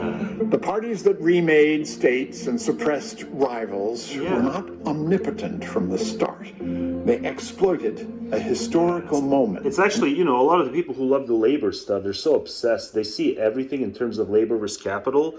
They'll tolerate a one-party state insofar as labor triumphs over the capital. But currently in the U.S., that's not the problem. It's a kind of opposite problem. Make political life impossible for their opponents. So support the multi-party system and defend the rules of democratic elections. I agree. Vote in local and state elections. I'd rather lose fairly, right? Timothy Snyder should have just written it the way I said it. I'd rather lose fairly than be a worm. While you can, consider running for office. Nah, because then I gotta be next level. Number 4. That's like how to maximize dishonesty. Consider running for office. Right, that's the question. If someone asks, how do I maximize dishonesty in my life? Dishonesty that has to emanate from me? You run for office. That's what he said it. Vote in local and state elections while you can. Sure.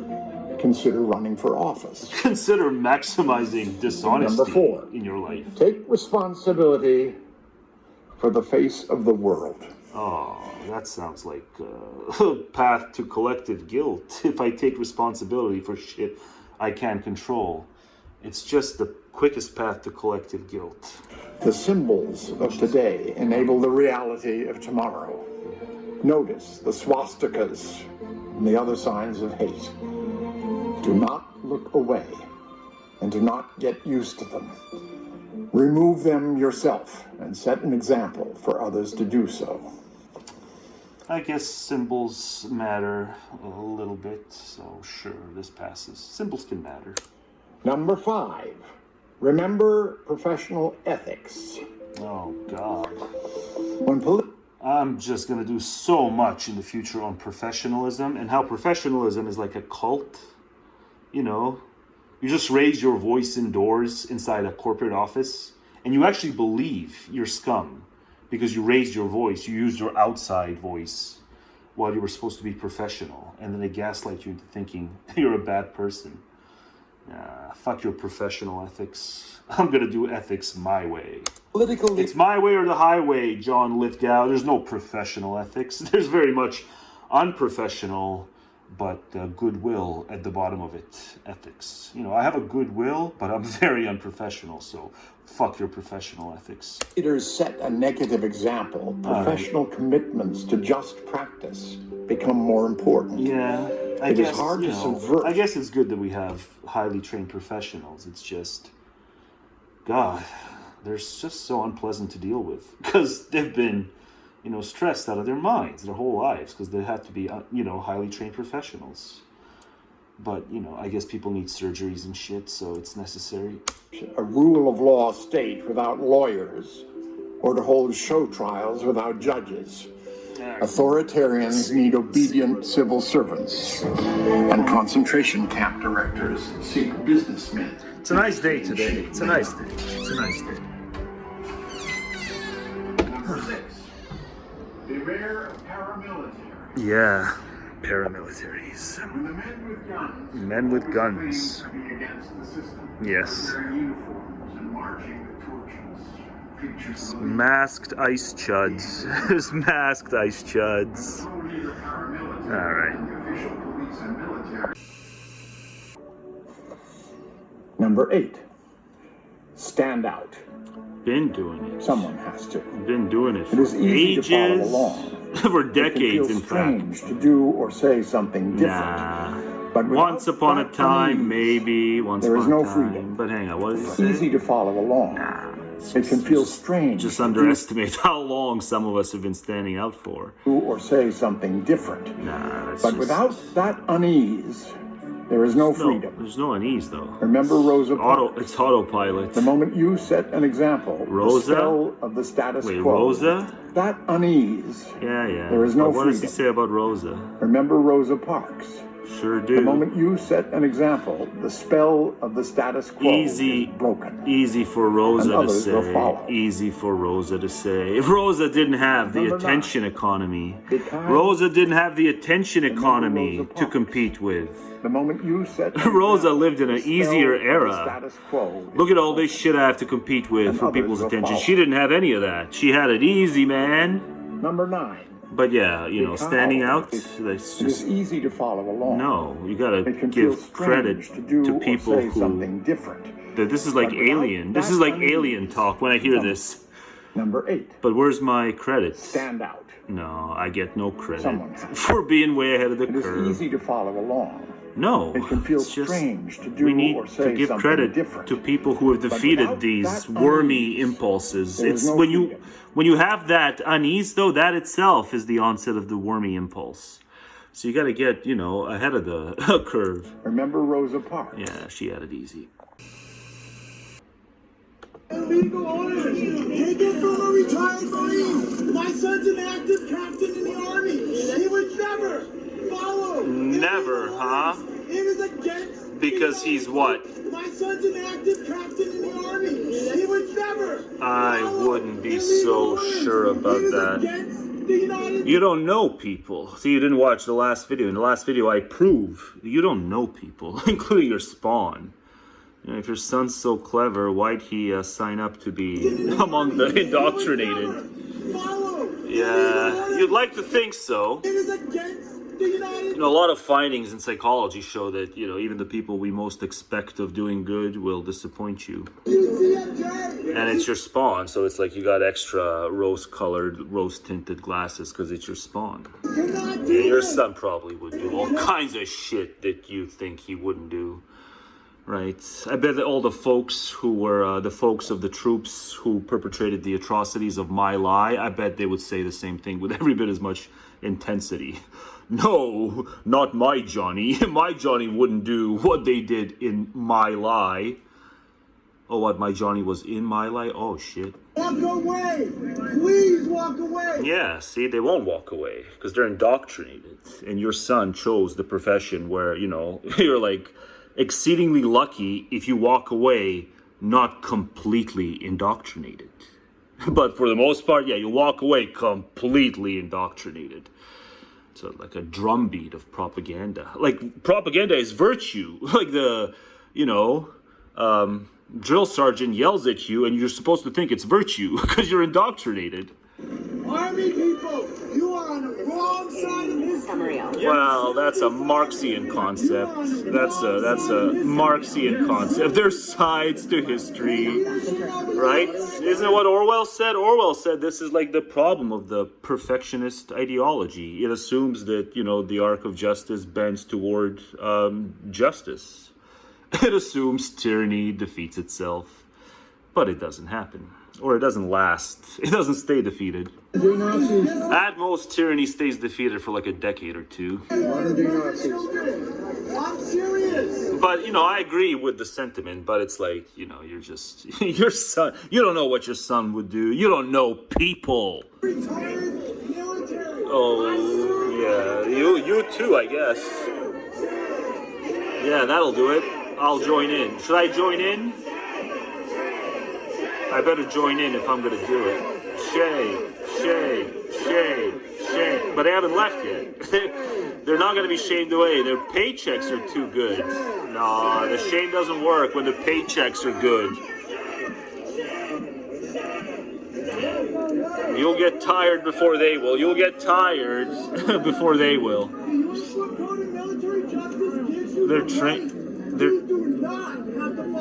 They're trained to think it's virtuous to just ignore the civilian shoutings and keep doing what I guess Stephen Miller tells them to do, meet the quota. But I agree with the sentiment. They're awful. But then, you know, you shouldn't join the organization that's exceedingly likely to make you awful and entirely indoctrinated. But also, Americans, you need to be a lot nicer to the military because that's the only thing you have to appeal to if you want to, you know, survive the tyranny. But no one really survives the tyranny long term. But, you know, if you want to set the tyranny back for a while, you need to appeal to your proud men in uniform. Because it's all going to come down to them and what they do. So don't, you know, mimic this segment if you're an American. You know, be nicer to the military folks, but that entails lying to them about the path they've chosen. Because, yeah, they've just chosen the path of indoctrination. They're so stupid, you know. All the other countries heap praise upon their troops for being courageous. So it, like, comes down to whether you are nationalistically courageous or not whether you're courageous per se. That's what it comes down to. See, people that fucking stupid, like, almost deserve to be indoctrinated beyond repair. But yeah, if you're Americans, don't do what I'm doing. Be nice to your military because they're the only ones that may, you know, choose to turn against the fraudster. Especially now that this Epstein shit is pretty much out in the open. We didn't need the files. We didn't need the files. We just needed him to fall into the Streisand effect tactic to try to pipe it down. Yeah, he's so fucking stupid. He doesn't get it. He did the Streisand effect of his own freaking Jeffrey Epstein entanglement. He blew up his own Epstein entanglement by twatting about it. So yeah, maybe the military will choose the right path after all. But it took something like that. It took their leader, the commander-in-chief, being a pedo and God knows what else for them to now consider, if they're appealed to nicely by the populace, by the proggy populace, yeah, maybe they'll back the progs.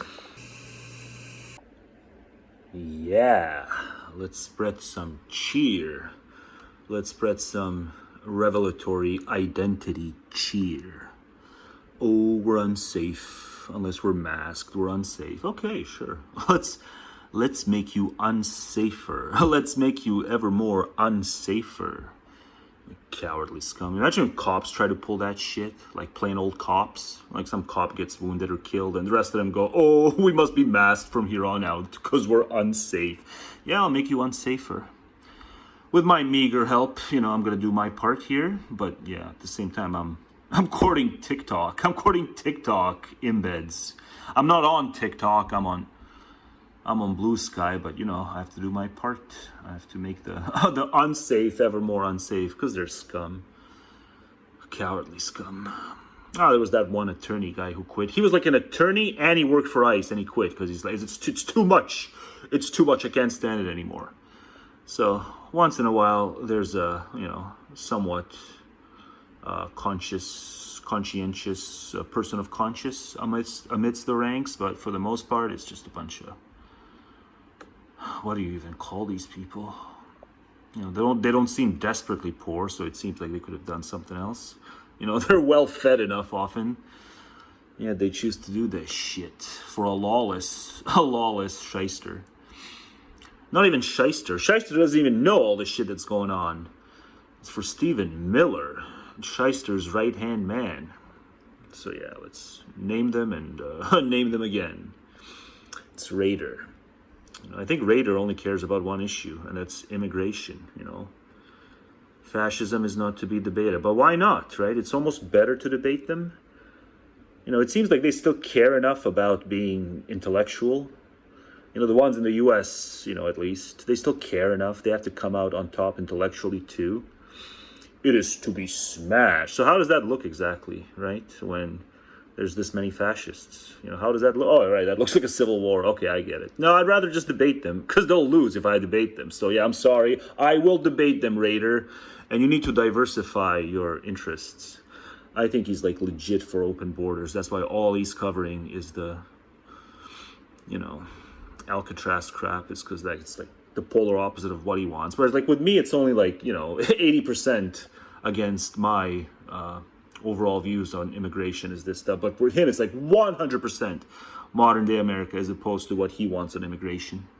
Seems that he wants legit open borders because, you know, it's stolen land. It's stolen land. They still can't. They can't play chess. You guys just can't play chess at all. The moment you say stolen land, it's like the Brits and the French have the right to kick out all the non-whites.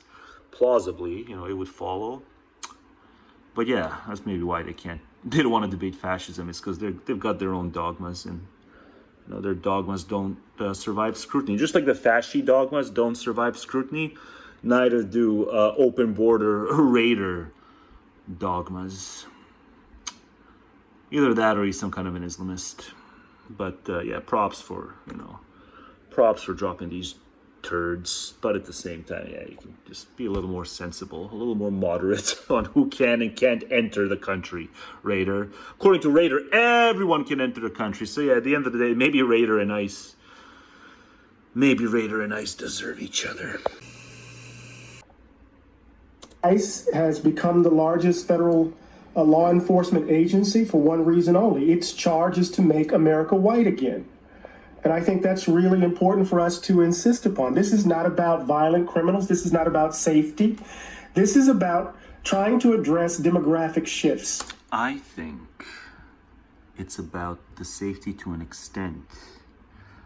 There's a really horrible racist trope. It's probably the most racist trope of all time, and that's really saying something. You guys might be familiar with the trope. It's the trope that got Emmett Till in trouble.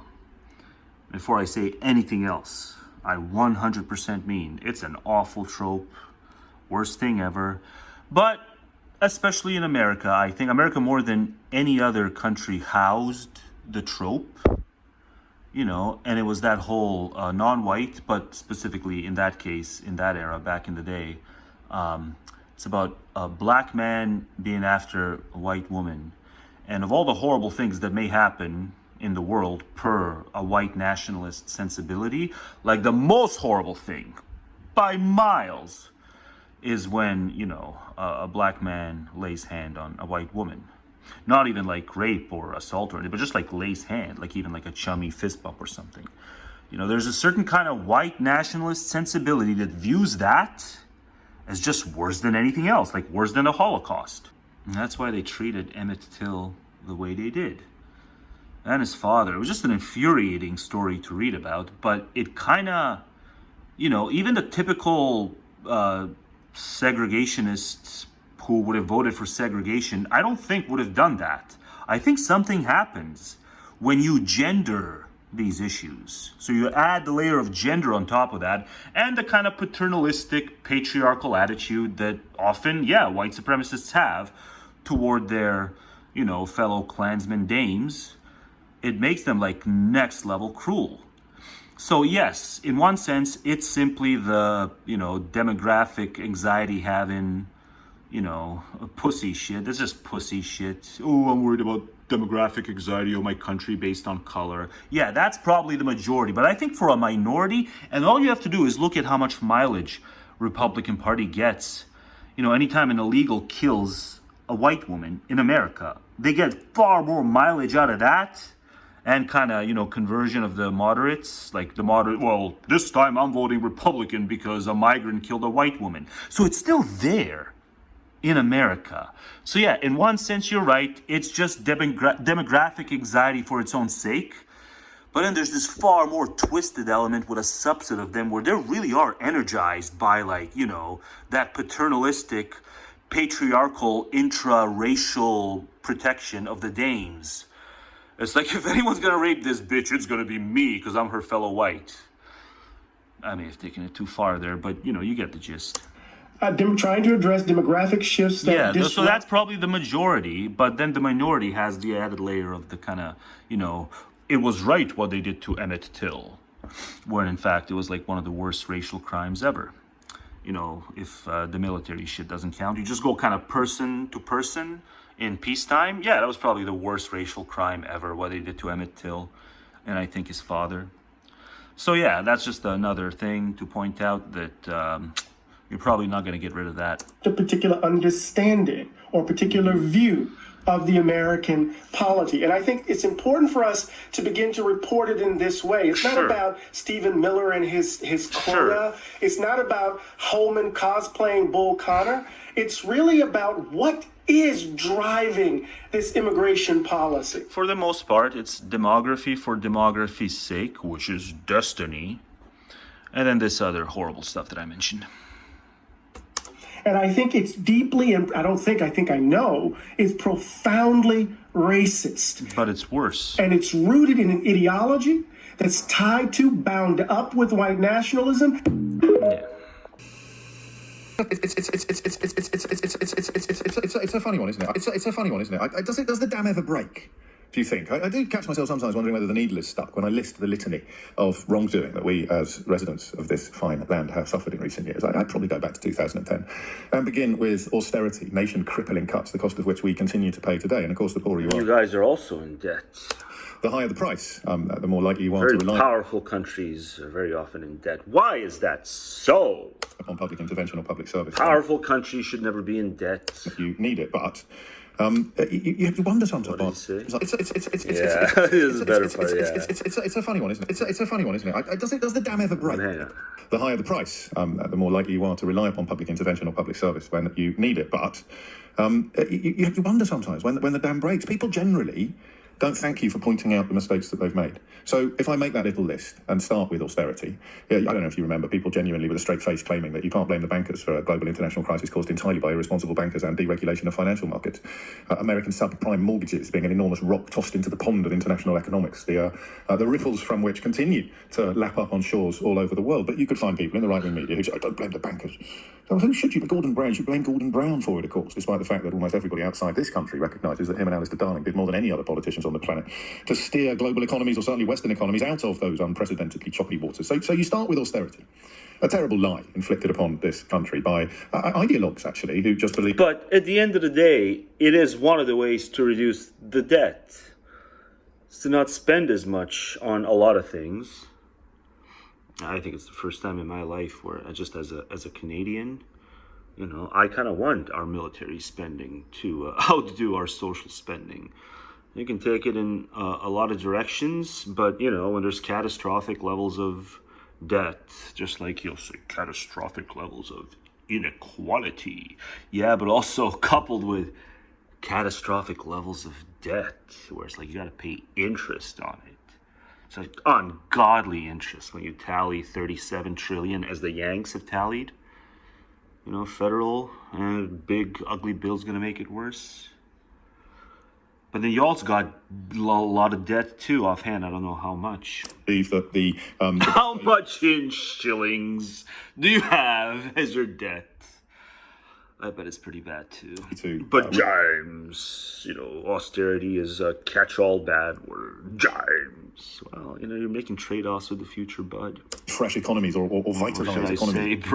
I should say, bruv. Everything they want, and then it trickles down. I'm going to just be quiet for a moment now. I bet that comes as an enormous relief to you, and we're just going to listen together to the sound of money trickling down from the richest people in the world to the rest of us, okay? Nah. Did you get any? No.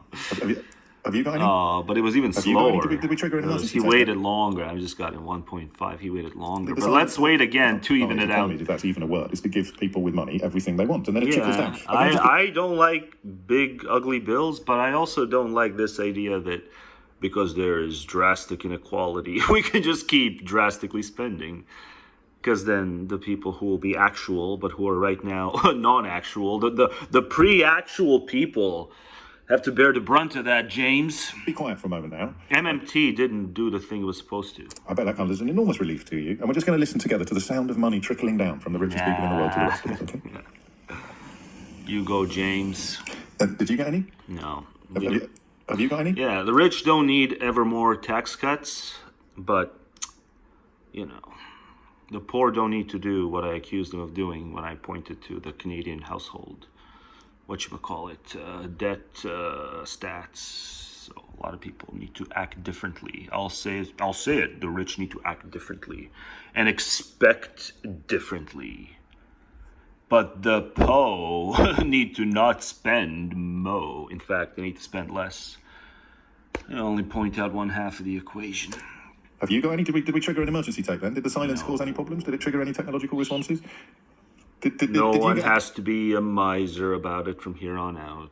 Yes. Keep being entitled to warm water 24/7 and things of that sort. No, I'll sacrifice it all.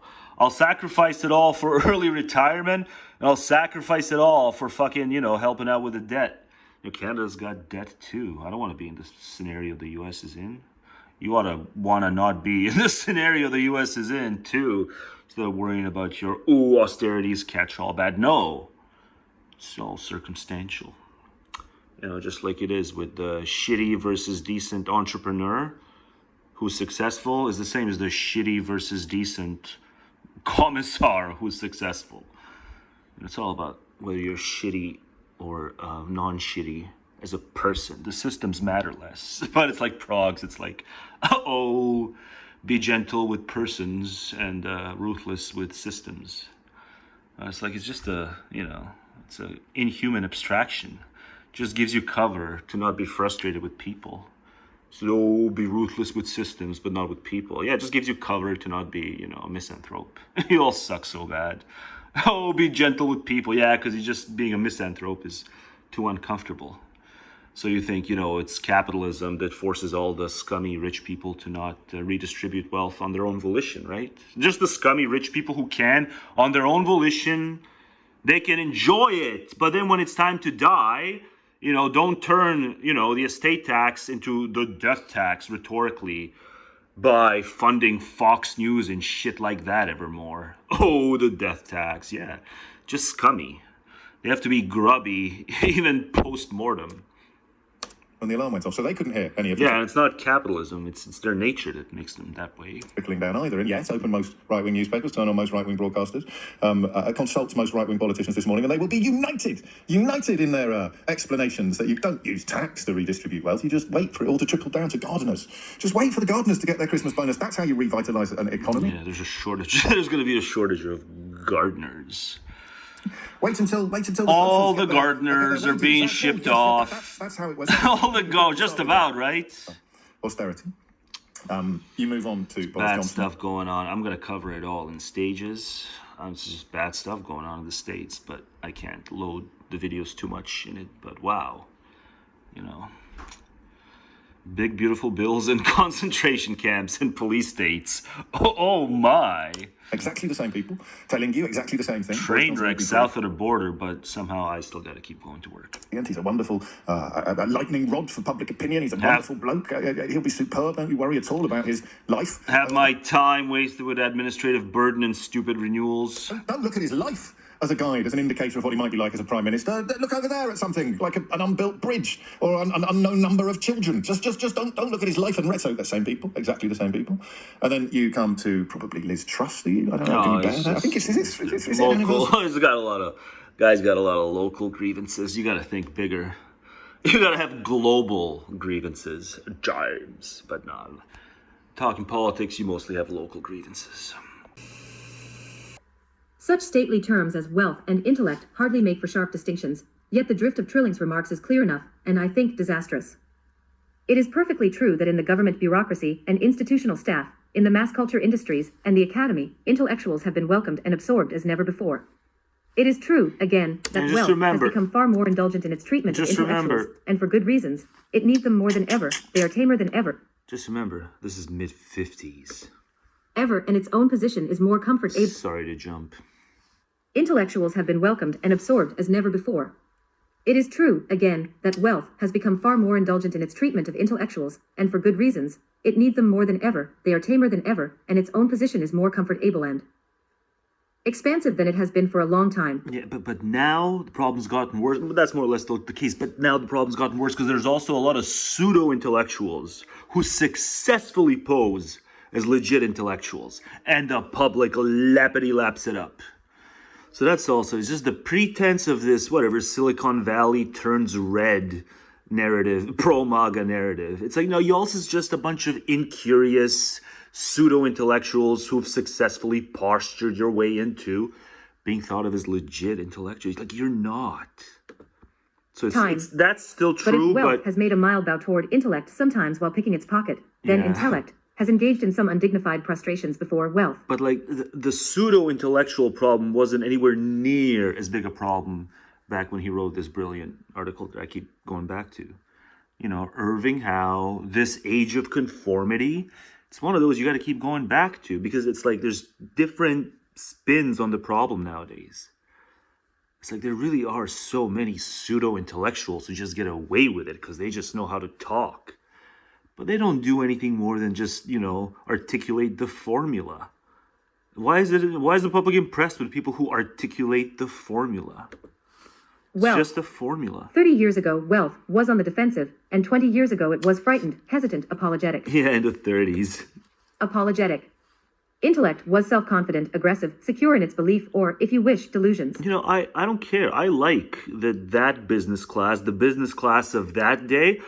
I like that class feared FDR. Yeah, so sometimes I like it when really odious people fear things. Oh, maybe I'm not such a good liberal. Yeah, just in terms of affect, you know, I'm allowed to have political attitudes, right? It's not all just about policies. I like that those assholes who weren't willing to pay the bare minimum, you know, I like that they feared him and paid a bunch of libertarians to write bullshit articles and, you know, conjecture about, you know, how if he had just stayed out, the economy would have recovered. No, he fucking saved capitalism. But, you know, ooh, Mises has formulas for you. Mises has formula. Yeah, no, you're not gonna formula this away. You know, they feared FDR as he saved their ass.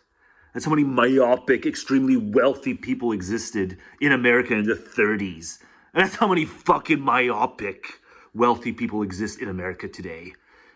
Y'all's is just so fucking cognitively rotten. MAGA turns Silicon Valley. Yeah, it's Sunday. It's church. No, that's not church. It's Monday. No, it is Sunday. Yeah, why's the bell going off on Sunday? Kids don't go to school. That's a bell. It's not church. It's just school across the street. Delusions. Today, the ideology of American capitalism, with its claim to a unique and immaculate destiny, is trumpeted through every medium of communication. Official propaganda, institutional advertising, and the scholarly writings of people who, until a few years ago, were its major opponents. You know, if it's just private property, okay. If it's private property plus growth, you know, if all the stuff about how growth is integral to capitalism is true, yeah, then I also hate capitalism. Then I'm also an anti-capitalist. I'm not an anti-capitalist if the people who say, no, capitalism makes sense and can exist without growth, we just gotta have certain themes in play. We gotta have certain themes in place that only the state can guarantee, like, you know, certain kinds of population dynamic things. You know, so if capitalism can exist without the necessity of ever more growth, then I'm okay with capitalism. But if capitalism needs growth, just theoretically to even make sense and be defensible, just even theoretically, if capitalism needs growth, then I'm anti-capitalist because I'm done with this growth shit. You know, we ought to be talking a lot more about stuff like human psychology instead of these formulas for how to get more growth and empower the working class all at the same time. Yeah, we can do it all at the same time. Fuck you. You guys just don't get trade-offs at the level I get. Opponents. Marx baiting, that least risky. Yeah, and now never Trump baiting. Now it's never Trump baiting by the maggots. Of occupations has become a favorite sport in the academic journals. They love it. They love it. Were its major opponents. They love it. They love their never Trump baiting because they love when he takes Nikki Haley for a ride on Twitter. They love it when he takes Nikki Haley for a ride on Twitter. Yeah, it's just never Trump. You never Trump still by any chance, huh? Well, I'm going to show you for being erstwhile never Trump. I'm going to show you. You know, in DeSantis, I guess maybe the two of them were never officially never Trump, but you know, there are these people who were once upon a time never Trump, and you know, he takes them for a ride on Twitter. Yeah, it's never Trump baiting. Opponents. Marx baiting, that least risky of occupations, least risky of MAGA a whining genteel chauvinism is widespread among intellectuals, and the bemoaning of their own fears and timidity is a constant theme among professors. Is this to be taken as evidence that wealth has subordinated itself to intellect? Or is the evidence to be found in the careers of such writers as Max Eastman and James Burnham? To be sure, culture has acquired a more honorific status. To read everyone on your to-read lists, including me. Status as restrained ostentation has replaced conspicuous consumption. Wealthy people collect more pictures, or at least more modern ones. They endow foundations with large sums. But all this is possible because intellect no longer pretends to challenge wealth. What has actually been taking place is the absorption of large numbers of intellectuals, previously independent, into the world of government bureaucracy and public committees, into the constantly growing industries of pseudoculture, into the adult education business, which subsists on regulated culture anxiety. There it is. Culture anxiety. This process of bureaucratic absorption does not... Some people give in. Well, I'm going to do the opposite of give in to your stupid regulated culture anxiety. I'm going to burp loudly during recordings. That's how far I'll go. The Eisenhower administration has recently dismissed a good I'll many... start farting. Many intellectuals from government posts. Yet it seems likely that such stupidity will prove temporary, and that one way or another, in one administration or another, the intellectuals will drift back into the government. They are indispensable. Some years ago, Wright Mills wrote an article in which he labeled the intellectuals as powerless people. Yeah, you know, I just got this superabundance of confidence as the late 30s are kind of closing out. I'm just ever more superabundance of confidence in my brain. Top to bottom confidence. But like, it's just making it ever more clear, like, I'm one of the powerless people.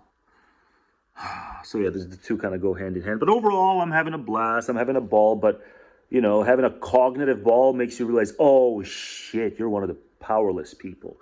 In the way that counts. Not in the stupid proggy way where it's like 99% visible minority stuff. You progs fail because you never take into account, you know, psychological and intellectual minorities. You know, it's just visible minority bullshit. Yeah, so you're not going to cater to us, we're not going to cater to you. You know, you got the first move. You got to make the first move. I'm not going to be conciliatory. You're not the powerless people on my narrative. You know, visible minorities, I don't give a shit what happens. I don't give a shit. If the MAGA trogs really do come for you, you visible minorities, you all got to start catering to me first. I'm a psychological turned intellectual minority. I just got a superabundance of confidence, and it's just kind of, why isn't it yielding anything? Why isn't my confidence yielding their destruction. You know, you turn super confident, you expect. It always happened before athletically. You turned confident, there was a reason. Your now skill set, their destruction. But it doesn't work that way online. Man, I have terrible news. The treasury is just almost empty. Nonsense. Where could all the money have gone? Last one in the caviar is a rotten egg. Senator Stark, one of the U.S. Senate's most distinguished moral degenerates. I thought you were at the performance I arranged of our boys' choir. They sing, too? Mr. Presidente, there's something terribly wrong about using these people's money for your own personal pleasure. Well, You should be using ours. The U.S. taxpayer needs to see a few patently propped-up puppet governments that do whatever we say under the threat of violence in order to reaffirm the supremacy of American values and ethics. A noble standard to uphold, Senator. Hey, I could burn down our unsightly rainforest and put in a new army base with missiles aimed at, I don't know, whoever you want.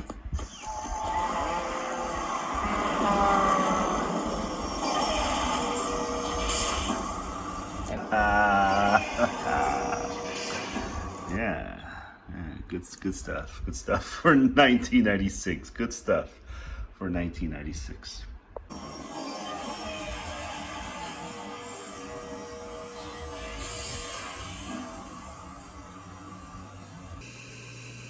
Would a madman publicly announce a master plan for U.S.-funded total global domination? Would a madman come up with a different victory dance for every country he conquers? Canada. Swaziland. Boise. Pretty damn good. Dugman, despite a weak spot for the Canada dance, I hereby resign as Secretary of State. No decent person can stand by while you trample the people and principles of an entire nation. Also, they ran out of those little miniature hot dogs. Yeah, Dan Bongino. On the one hand, it is argued that it is not avarice which is a vice, but extravagance, its opposite. Extravagance springs from a brutish limitation to the present moment, in comparison with which the future, existing as it does only in thought, is as nothing. It rests upon the illusion that sensual pleasures possess a positive or a real value. It's very important too, because the economy runs on it. Accordingly, future need and misery is the price at which the spendthrift purchases pleasures that are empty. Economy needs the spendthrift. Economy needs an endless supply of spendthrifts. Future need and misery is the price at which the spendthrift purchases pleasures that are empty, fleeting, and cards, all kinds of memberships and cards and deals. It's the art of the deal. But hang on, it's extravagant. It's extravagant. And it's necessary. Extravagance is necessary. You know, not just in those who can't afford extravagance, but especially with those who can. Because then they're around to get more extravagance, you know, the next month. As it does only in thought, is as nothing. It rests upon the illusion that sensual pleasures possess a positive or a real value. Yeah. Accordingly, future need and misery is the price at which the spendthrift purchases pleasures that are empty. Consumer confidence is plummeting. I'm so distraught. Consumers aren't confident enough to feed their vein. Spendthrift purchases pleasures that are empty, fleeting, and often no more than imaginary. Or else feeds his vain, stupid self-conceit on the bows and scrapes of parasites who laugh at him in secret. Or on the gaze I think he's talking about women. Of the mob and those who envy his magnificence. Or else feeds his vain, stupid self-conceit on the bows and scrapes of parasites who laugh at him in secret. Yeah, I think or on the gaze of the mob and those who envy parasitic his broads in that case, we should right? It's gotta be. Imaginary. It's gotta be. Or else feeds his vain, stupid self-conceit on the bows and scrapes of parasites who laugh at him in secret. Shop you some Johns. Gaze of the mob and those who envy his magnificence. We should, therefore, shun the spendthrift as though he had the plague. I think my favorite thing about Shop is this, anti-spendthrift polemics. It's the best. It captures my disdain of the spendthrift better than anyone else. You know, others should bring the word spendthrift back into circulation, but no, because it's, you know, you don't want to put a iffy tone to spending. Heavens, no. Whole economy runs on it, you know. And apparently we need the extravagance to cure others from their own poverty. You know, we need extravagance, because then if there's not enough extravagance, there's not enough employment, and then there's more poverty. You know, but then at least, you know, a lot of the poverty stems from the fact that it's a consumeristic model, and, you know, we encourage maybe even people who are not dispositionally inclined to spendthrifting to be stupid enough to spendthrift. And on discovering his vice, break him betimes. No, don't. In order that later on, when the consequences of his extravagance ensue... No, but extravagance was economically healthy. Either have to help him bear them. We had to worry about have to play the part consumer confidence plummeting. Of time and of Athens. Oh no, consumer confidence plummeting. That he who I'm so distraught. But wait, what? The consequences of his extravagance ensue, we may neither have to help him bear them, nor, on the other hand, have to play the part of the friends of Timon of Athens. Yeah, some reference. But, you know, it's taking a piss, but, you know, it's pretty hideous. It's pretty hideous just how many smart people probably have figured this out. You know, there's a hell of a lot of people in this world, you know, live beyond their means, but it helps the economy. So, shh. You know, it's not good for them. Sure as hell isn't good for their children. I did the whole bit about how, you know, they send their children to college, but it's not just that.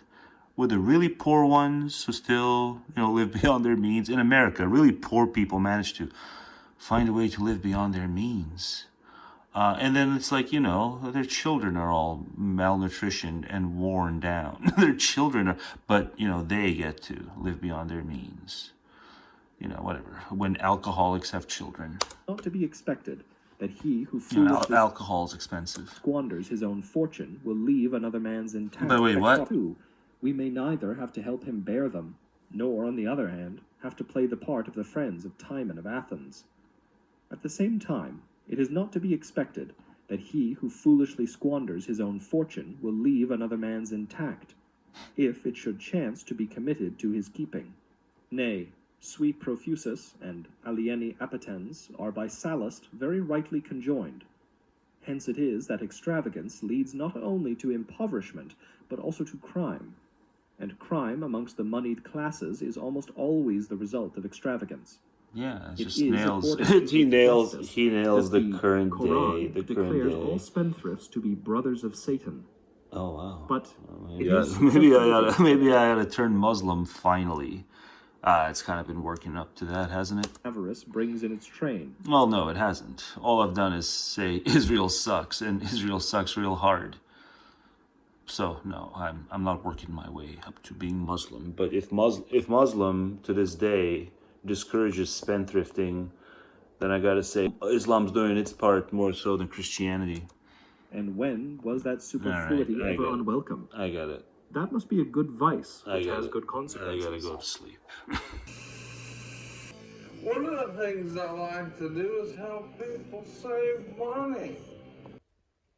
All right, it's tightwad signaling time again. I'm gonna show how a tightwad washes his hands. It's tightwad signaling by no avail. Here's how a tightwad washes his hands. I guess it's hard if I have to hold the phone with the other hand. Yeah, I didn't think this through, but assuming, let's just pretend my other hand is like my pinky that I can stretch out. And so like this is how a tightwad washes his hands. He just lets the I just let that drop instead of actually using the soap. When the soap becomes moisty and liquidy, I just gotta, that's how I wash my hands. I just use the soap liquid instead of the soap itself. Yeah, maybe this wasn't that entertaining, but fuck it.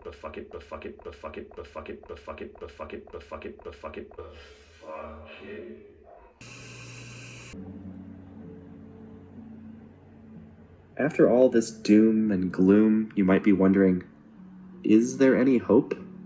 The answer is absolutely yes, and it lies in understanding something Huxley couldn't have predicted: the incredible power of neuroplasticity. Your brain isn't permanently damaged by social media use. It's social Research shows media. that people who quit social media for just 2 weeks demonstrate significant right to be called philosophy coded. Go around social media in worrying. Focus, well-being, and cognitive function. Right. No, you just go back to channel surfing. If you steer clear of social media, you just go back to channel surfing or some of the crap that people did before. Found that a crap they didn't want to do, but no, it was about social media. For just 2 weeks demonstrates. But then what? Does YouTube count?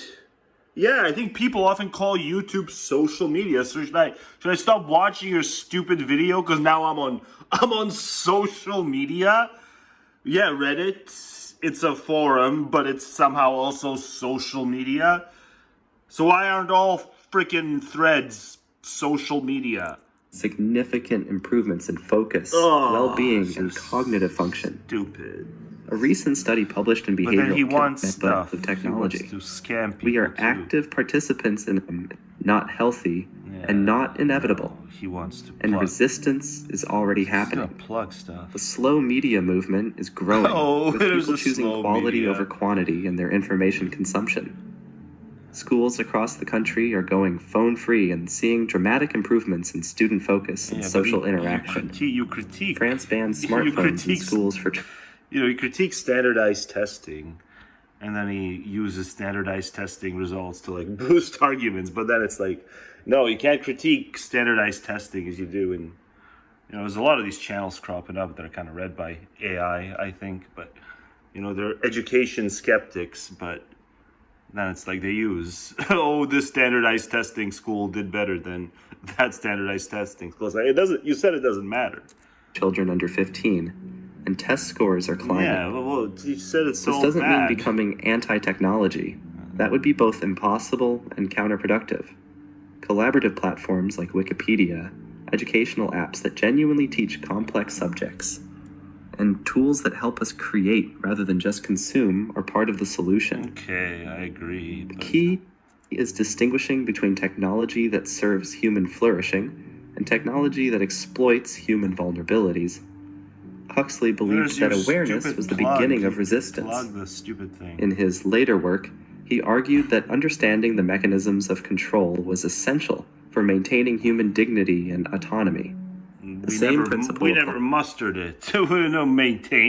We never mustered it. Applies today, but we now have practical tools to implement that resistance. I think here's going to... Apps like Freedom or OneSec disrupt autopilot scrolling.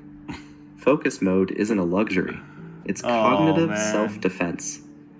These tools work by creating friction between you and your impulses, giving your prefrontal cortex time to override the dopamine-driven desire. Are you proud of having the kind of viewers that need this? Must perpetually fears that I'll touch the hot stove unless the app yells at me and tells me, don't touch the hot stove. Every single time. It's not you touch the hot stove once, okay, you don't need to touch hot stoves anymore. No, we need apps to be told not to touch hot stoves. By whatever the app does to disincentivize it. Maybe the app itself is a hot stove that touches you. But then it's are you proud that this is something you have the kind of viewership and you feel like you can talk about it as if your viewers need that? Maybe you need that too. You're an AI. Desire for instant gratification. Yeah. Most importantly, I derive remembering what we're fighting for, not just our individual. I derive instant insult gratification. Well-being, but increasingly, actually, I derive instant insult gratification. Preservation of human consciousness itself. The qualities that make us human: creativity, empathy, wisdom, and the ability... And the depravity. Don't forget human depravity. There's no shortage. Transcend our immediate circumstances? Well, you never really transcend, right? You just have these ennobling visions and thoughts and, ennobling ideas. And transcend is just a cool word. It sounds cool. Like America, right? How do they not love America? It's if you're going to call your country something, you might as well call it America. And I would say the same thing happens with the word transcend. It just sounds cool, but you don't transcend. You just have ennobling agendas.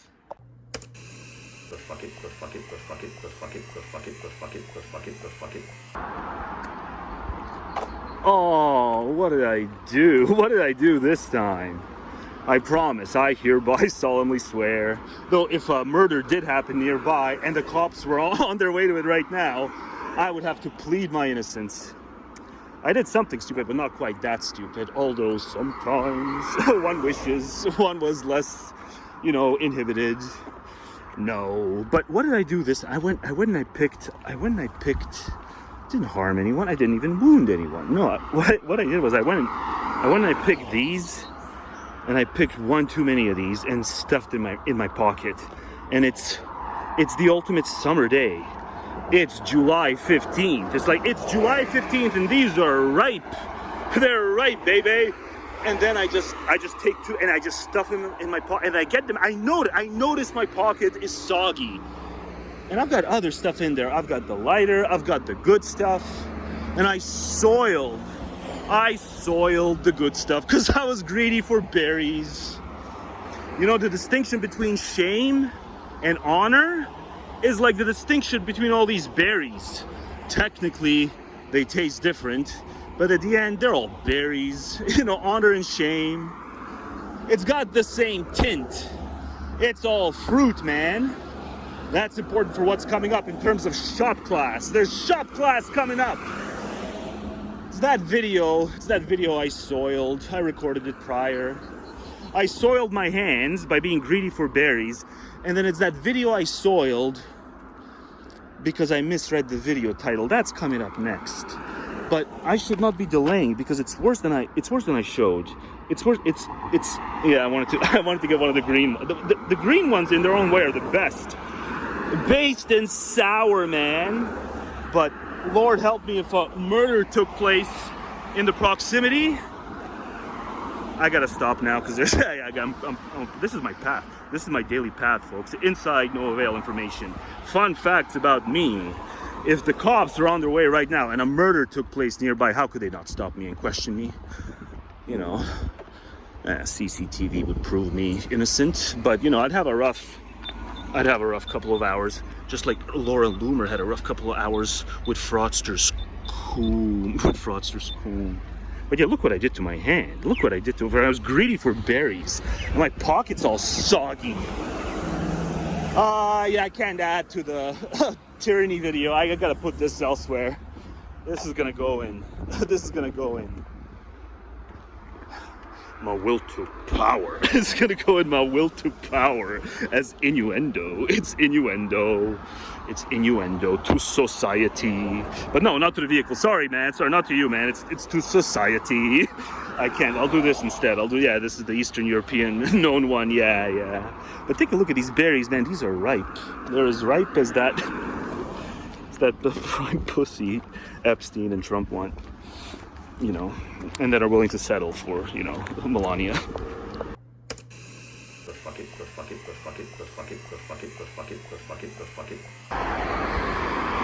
Oh no. I also had my poor key fob in there.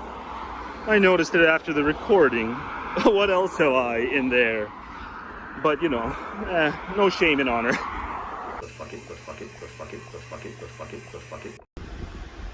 No, it's not just a mug gratuitous knee recording. It's to show. Are you ready? Are you ready? It's once again.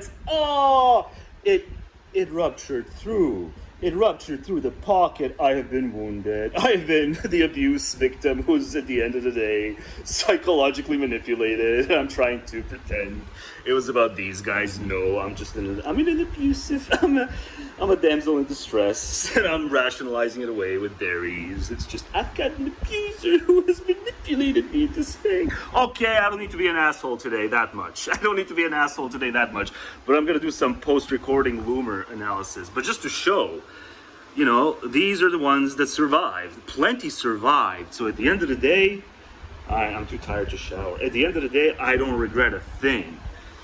Because, you know, I've preserved enough of them. But you know what? You can't pick these off of trees. You gotta buy these. I can afford to. But maybe I shouldn't. Maybe I should. Maybe if I just stopped affording these, I could work 3 days a week instead of 4. But I'm too manipulated by my abuser.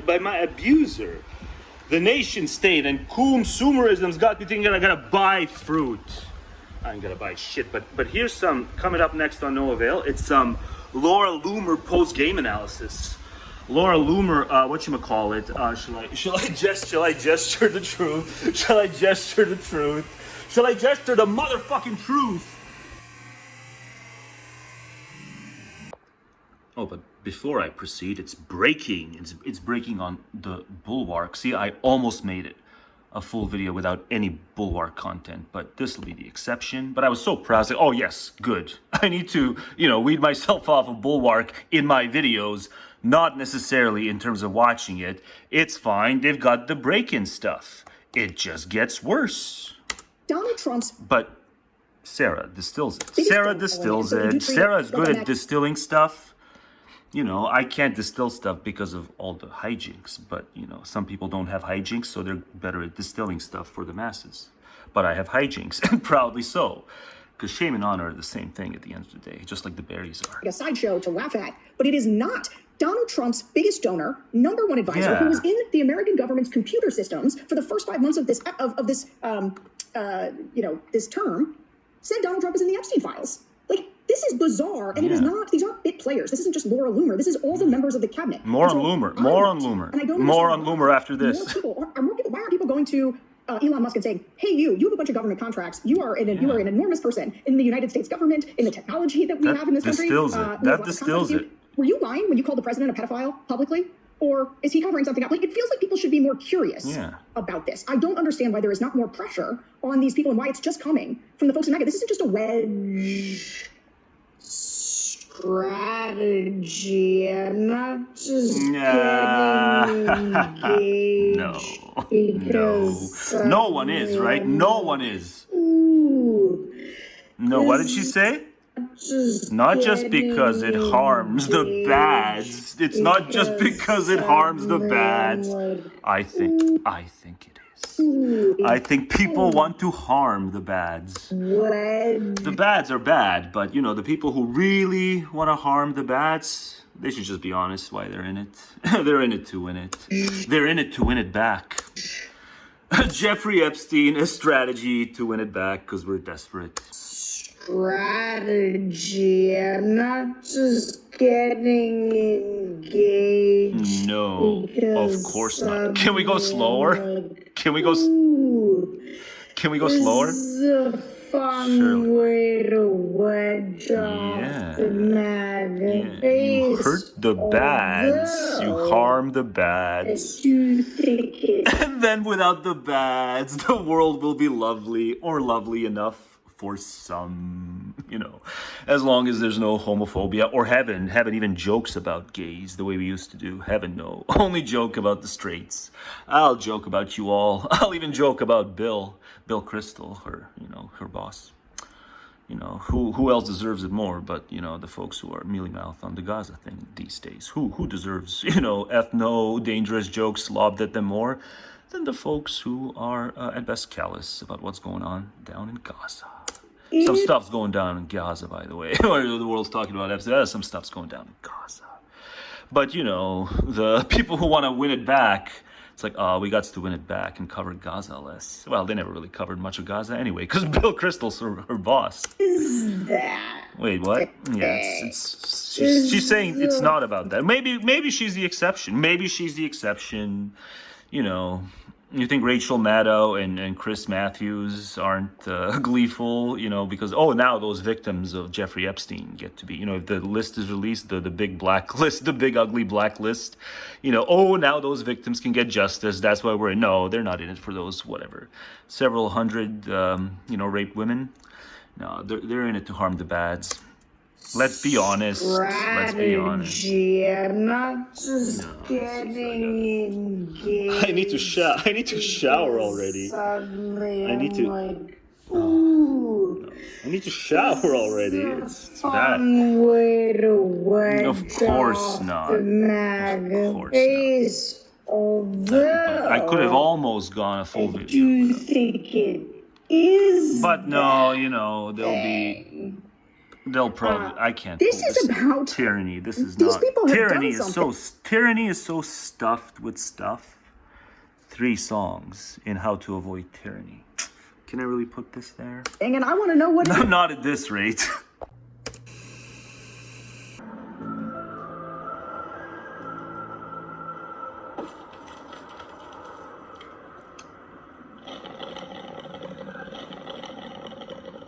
It's Raider. Raider cares about the Epstein files now. See, I was wrong. I said Raider only cares about the migration stuff. No, Raider cares about the Epstein files for their own sake. I'm sure. Watch, I'm gonna get copyright stricken for the X-Files theme. Like no one else ever does, but it's gonna happen to me. It's gonna happen. The X-Files theme is, oh, copyright strike. But, you know, right? So on the 17th, he said, right? He said, let's look into it after all. But it's going to be some kind of a done-up It's going to be a done-up investigation. Because I guess, you know, he figured out that he can't just eat it away. He can't just tell him to pipe down. He figured out the Streisand effect. Even he is not absolved from it. So, yeah, they're going to open up something, some kind of a sham investigation. But it's good that Raider cares. I was wrong. Raider cares about more than one thing. Raider cares about more than his people or her people. Let's see what else is here. Oh, he cares a lot, apparently. He's, you know, retweeting people who also care about more than the migration thing.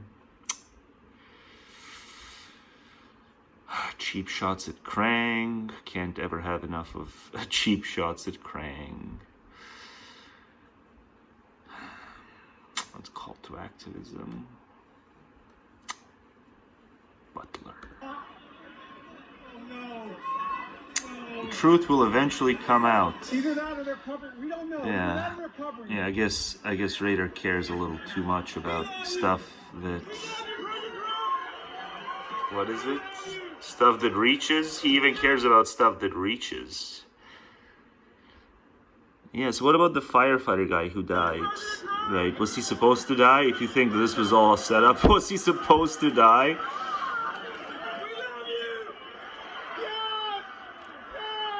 Yeah, well, it's like not many spots for the flag to be at, right?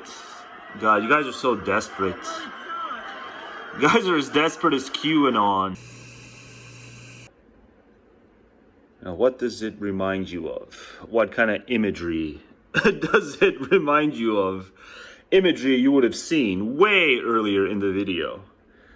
And if I stack up those ants next to this, and if I had to guess what's the human gathering versus the ant gathering, I don't think you'll be able to tell which one is which. You know, after a certain point, it's indistinguishable. So the moral of the story is don't gather in large crowds because you're bound to be among the ants. And sometimes the ants can hurt you. Today, I come to you with a vision. A vision not only of exploiting my high office for personal gain, but of a shining island country where the common man is king. Where people will no longer live under the jackboot of a dictatorial madman who makes you adhere to his every whim.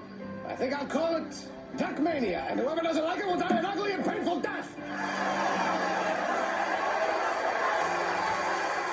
my first 30 days, I pledge to wipe out the annoyances that blight your pitiful existence. I'll devote myself to starting new programs dedicated to improving education, healthcare, and housing for the poor. Excellent. I need useless social programs to cut when I'm pretending to be fiscally responsible. Duckman, we need to talk. Aren't we forgetting something? Hail, Duckman. Soldier, you have a button loose. Remember, 3 buttons loose at all times. Duckman. We'll all rendezvous in the Palace Gardens at 10 Eastern, 9 Central. Any questions?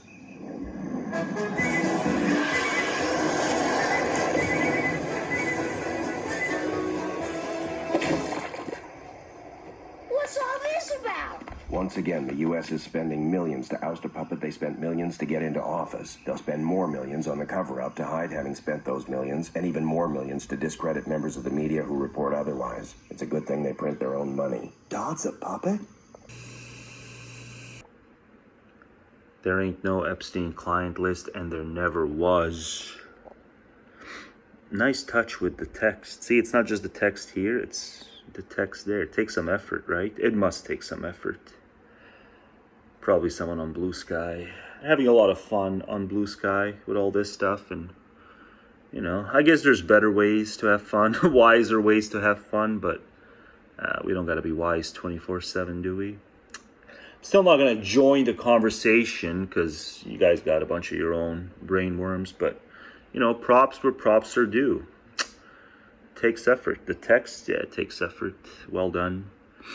But, you know, they're going to have to present a modified version of this from now on because Fraudster called for a investigation, right? A sham investigation, so they'll have to modify it. It's going to have to be, go away.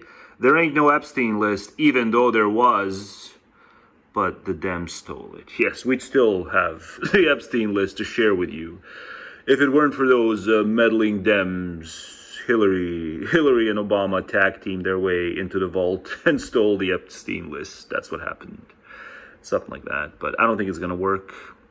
You know, it's going to work, you know, when it comes to the most cement-headed. But like all the MAGAs who are like only 9/10 cement-headed, it's not going to work. Your sham investigation is going to yield no fruit. And then Blue Sky is going to have more fun with it. And I still won't join the conversation. But wow, you know, a lot of people really want justice for children, it seems. But then, you know, why do you enslave them for 12 years? why do you make them, you know, 12 years a student if you want justice for children's? You know, you got to think beyond the pedophilia. If you want children's to get justice, you got to think beyond the pedophilia, but you won't. Monorail. Great episode. Overrated, but great. I've since finished them, and I want some more. And I know what's going to happen. I'm going to go back to the picking spot, and once again, I'm going to pick one too many, and the same thing's going to happen. Based and sour, man. That they are. But Lord help me, I know real information. Fun facts about me. Where's the street? If the cops are on the where's way the right street? now, Where you catch a glimpse of the street? How to self-dox by No Avail. This is Where's the street? This is my daily path, folks. Inside. Yeah, there we go. No Avail information. Gilby. Where is it? Where's Gilby? Me. Come on. Why is it so hard? This is like the second take. I could not pause it. I did one out there. I couldn't pause it exactly when you catch a snippet of the street name. This is my path. This is my so daily hard. path, folks. There we go. Gilby. It's Low Heat Highway and Gilby. Come at me, bro. I'm in the mood for some fireworks. Come at me, troll, whatever. Mugger. Come at me. I'm in the mood. Avail information. Fun facts about me. Yeah. If the cops. But hang on, there's another thing here. I'd have a rough. Yeah, I wasn't. This was unethical. Couple of hours, just like Laura Loomer had a This rough was couple very of hours unethical. with fraudsters. Allegedly. Fraudsters. But the unethical part was I soiled the traffic light button, and who knows who pressed it after me and felt all stucky. Like butter. Oh, it's all stucky. But yeah, look what I did to my hand. Look what I did to... But man, that's gonna make for one hell of a thumb. You know, how to avoid tyranny. I was greedy for berries. Yeah, his hand is going in there. Hand's going in there. Yeah, I can't add to the... Oh, sure I can. Sure I can. This is gonna go in. This is gonna go in. My Will to Power is a video, by the way. My Will to Power? Yeah, but that's also stuffed, so I'm just gonna put it in here. But My Will to Power is a video where I'm going to fess to, you know, wanting power. But I'm going to fess to wanting power for all the right reasons. It's going to go in my will to power as innuendo. As in, like, you know, the thing is, like, I want power to have a bloody hand. Innuendo. It's innuendo. She's doing great. She's really good and better than I. And her passion has been sex crimes, sex trafficking, working with victims. She has a gift. And I worry about it because that kind of stuff can really chew you up, but she has a gift. And so it's, I think she's doing very well. Well, that's cool, though, that you get to kind of, even though you don't get to literally watch because, you know, you don't want it to be a thing. It's cool to have a daughter that's doing that, right? You gotta be brimming with pride. Yeah, I am. I worried when she said she wanted. Fun takes imagination, but y'all probably don't get it. But, you know, like 4 seconds in, hear what he said and rewatch, and then you'll get it. But fun and depraved fun sometimes takes imagination. Tyranny is so stuffed with stuff. 3 songs in How to Avoid Tyranny.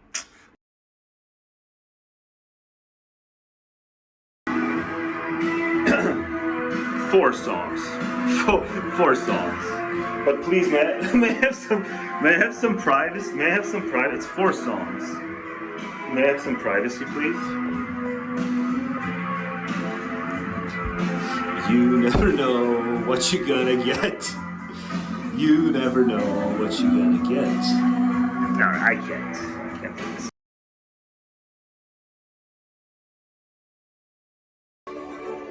Number 9, be kind to our language. Yeah, it's all about Avoid language. pronouncing the phrases everyone else It's all does. about language. Think up your own way of speaking. Yeah. Even if only to convey No wonder. thing No wonder I kind of like this despite mocking it. you think everyone is saying. Make an effort to separate yourself from the internet. And social media. There's different things. Internet Number and 10, social media. is believe different. in truth. Sure, but you know, that you think everyone is saying. Avoid pronouncing the phrases everyone else does. I get an A+. Think up your own way. I get an A+, finally. Even if only to I get convey it. that thing that you think everyone is saying. Yeah, but you got to do it Make an differently. effort to separate yourself from the internet. Read books. But you know, unironically, I do like this because Number at the 10 end, especially they will die under tyranny. What? Number 20. That's the last one. Be as courageous as you can.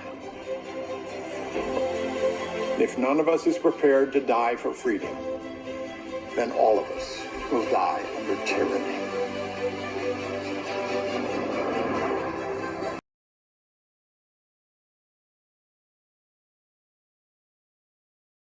It is said that the most sociable of all people are the Negroes, and they are at the bottom of the scale in intellect. Oh, et tu shop.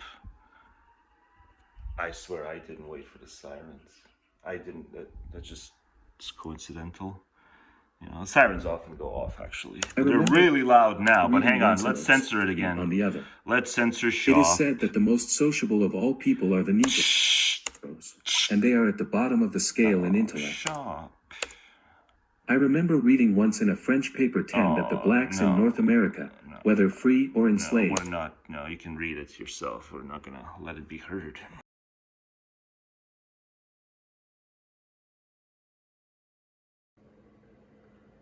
On second thought.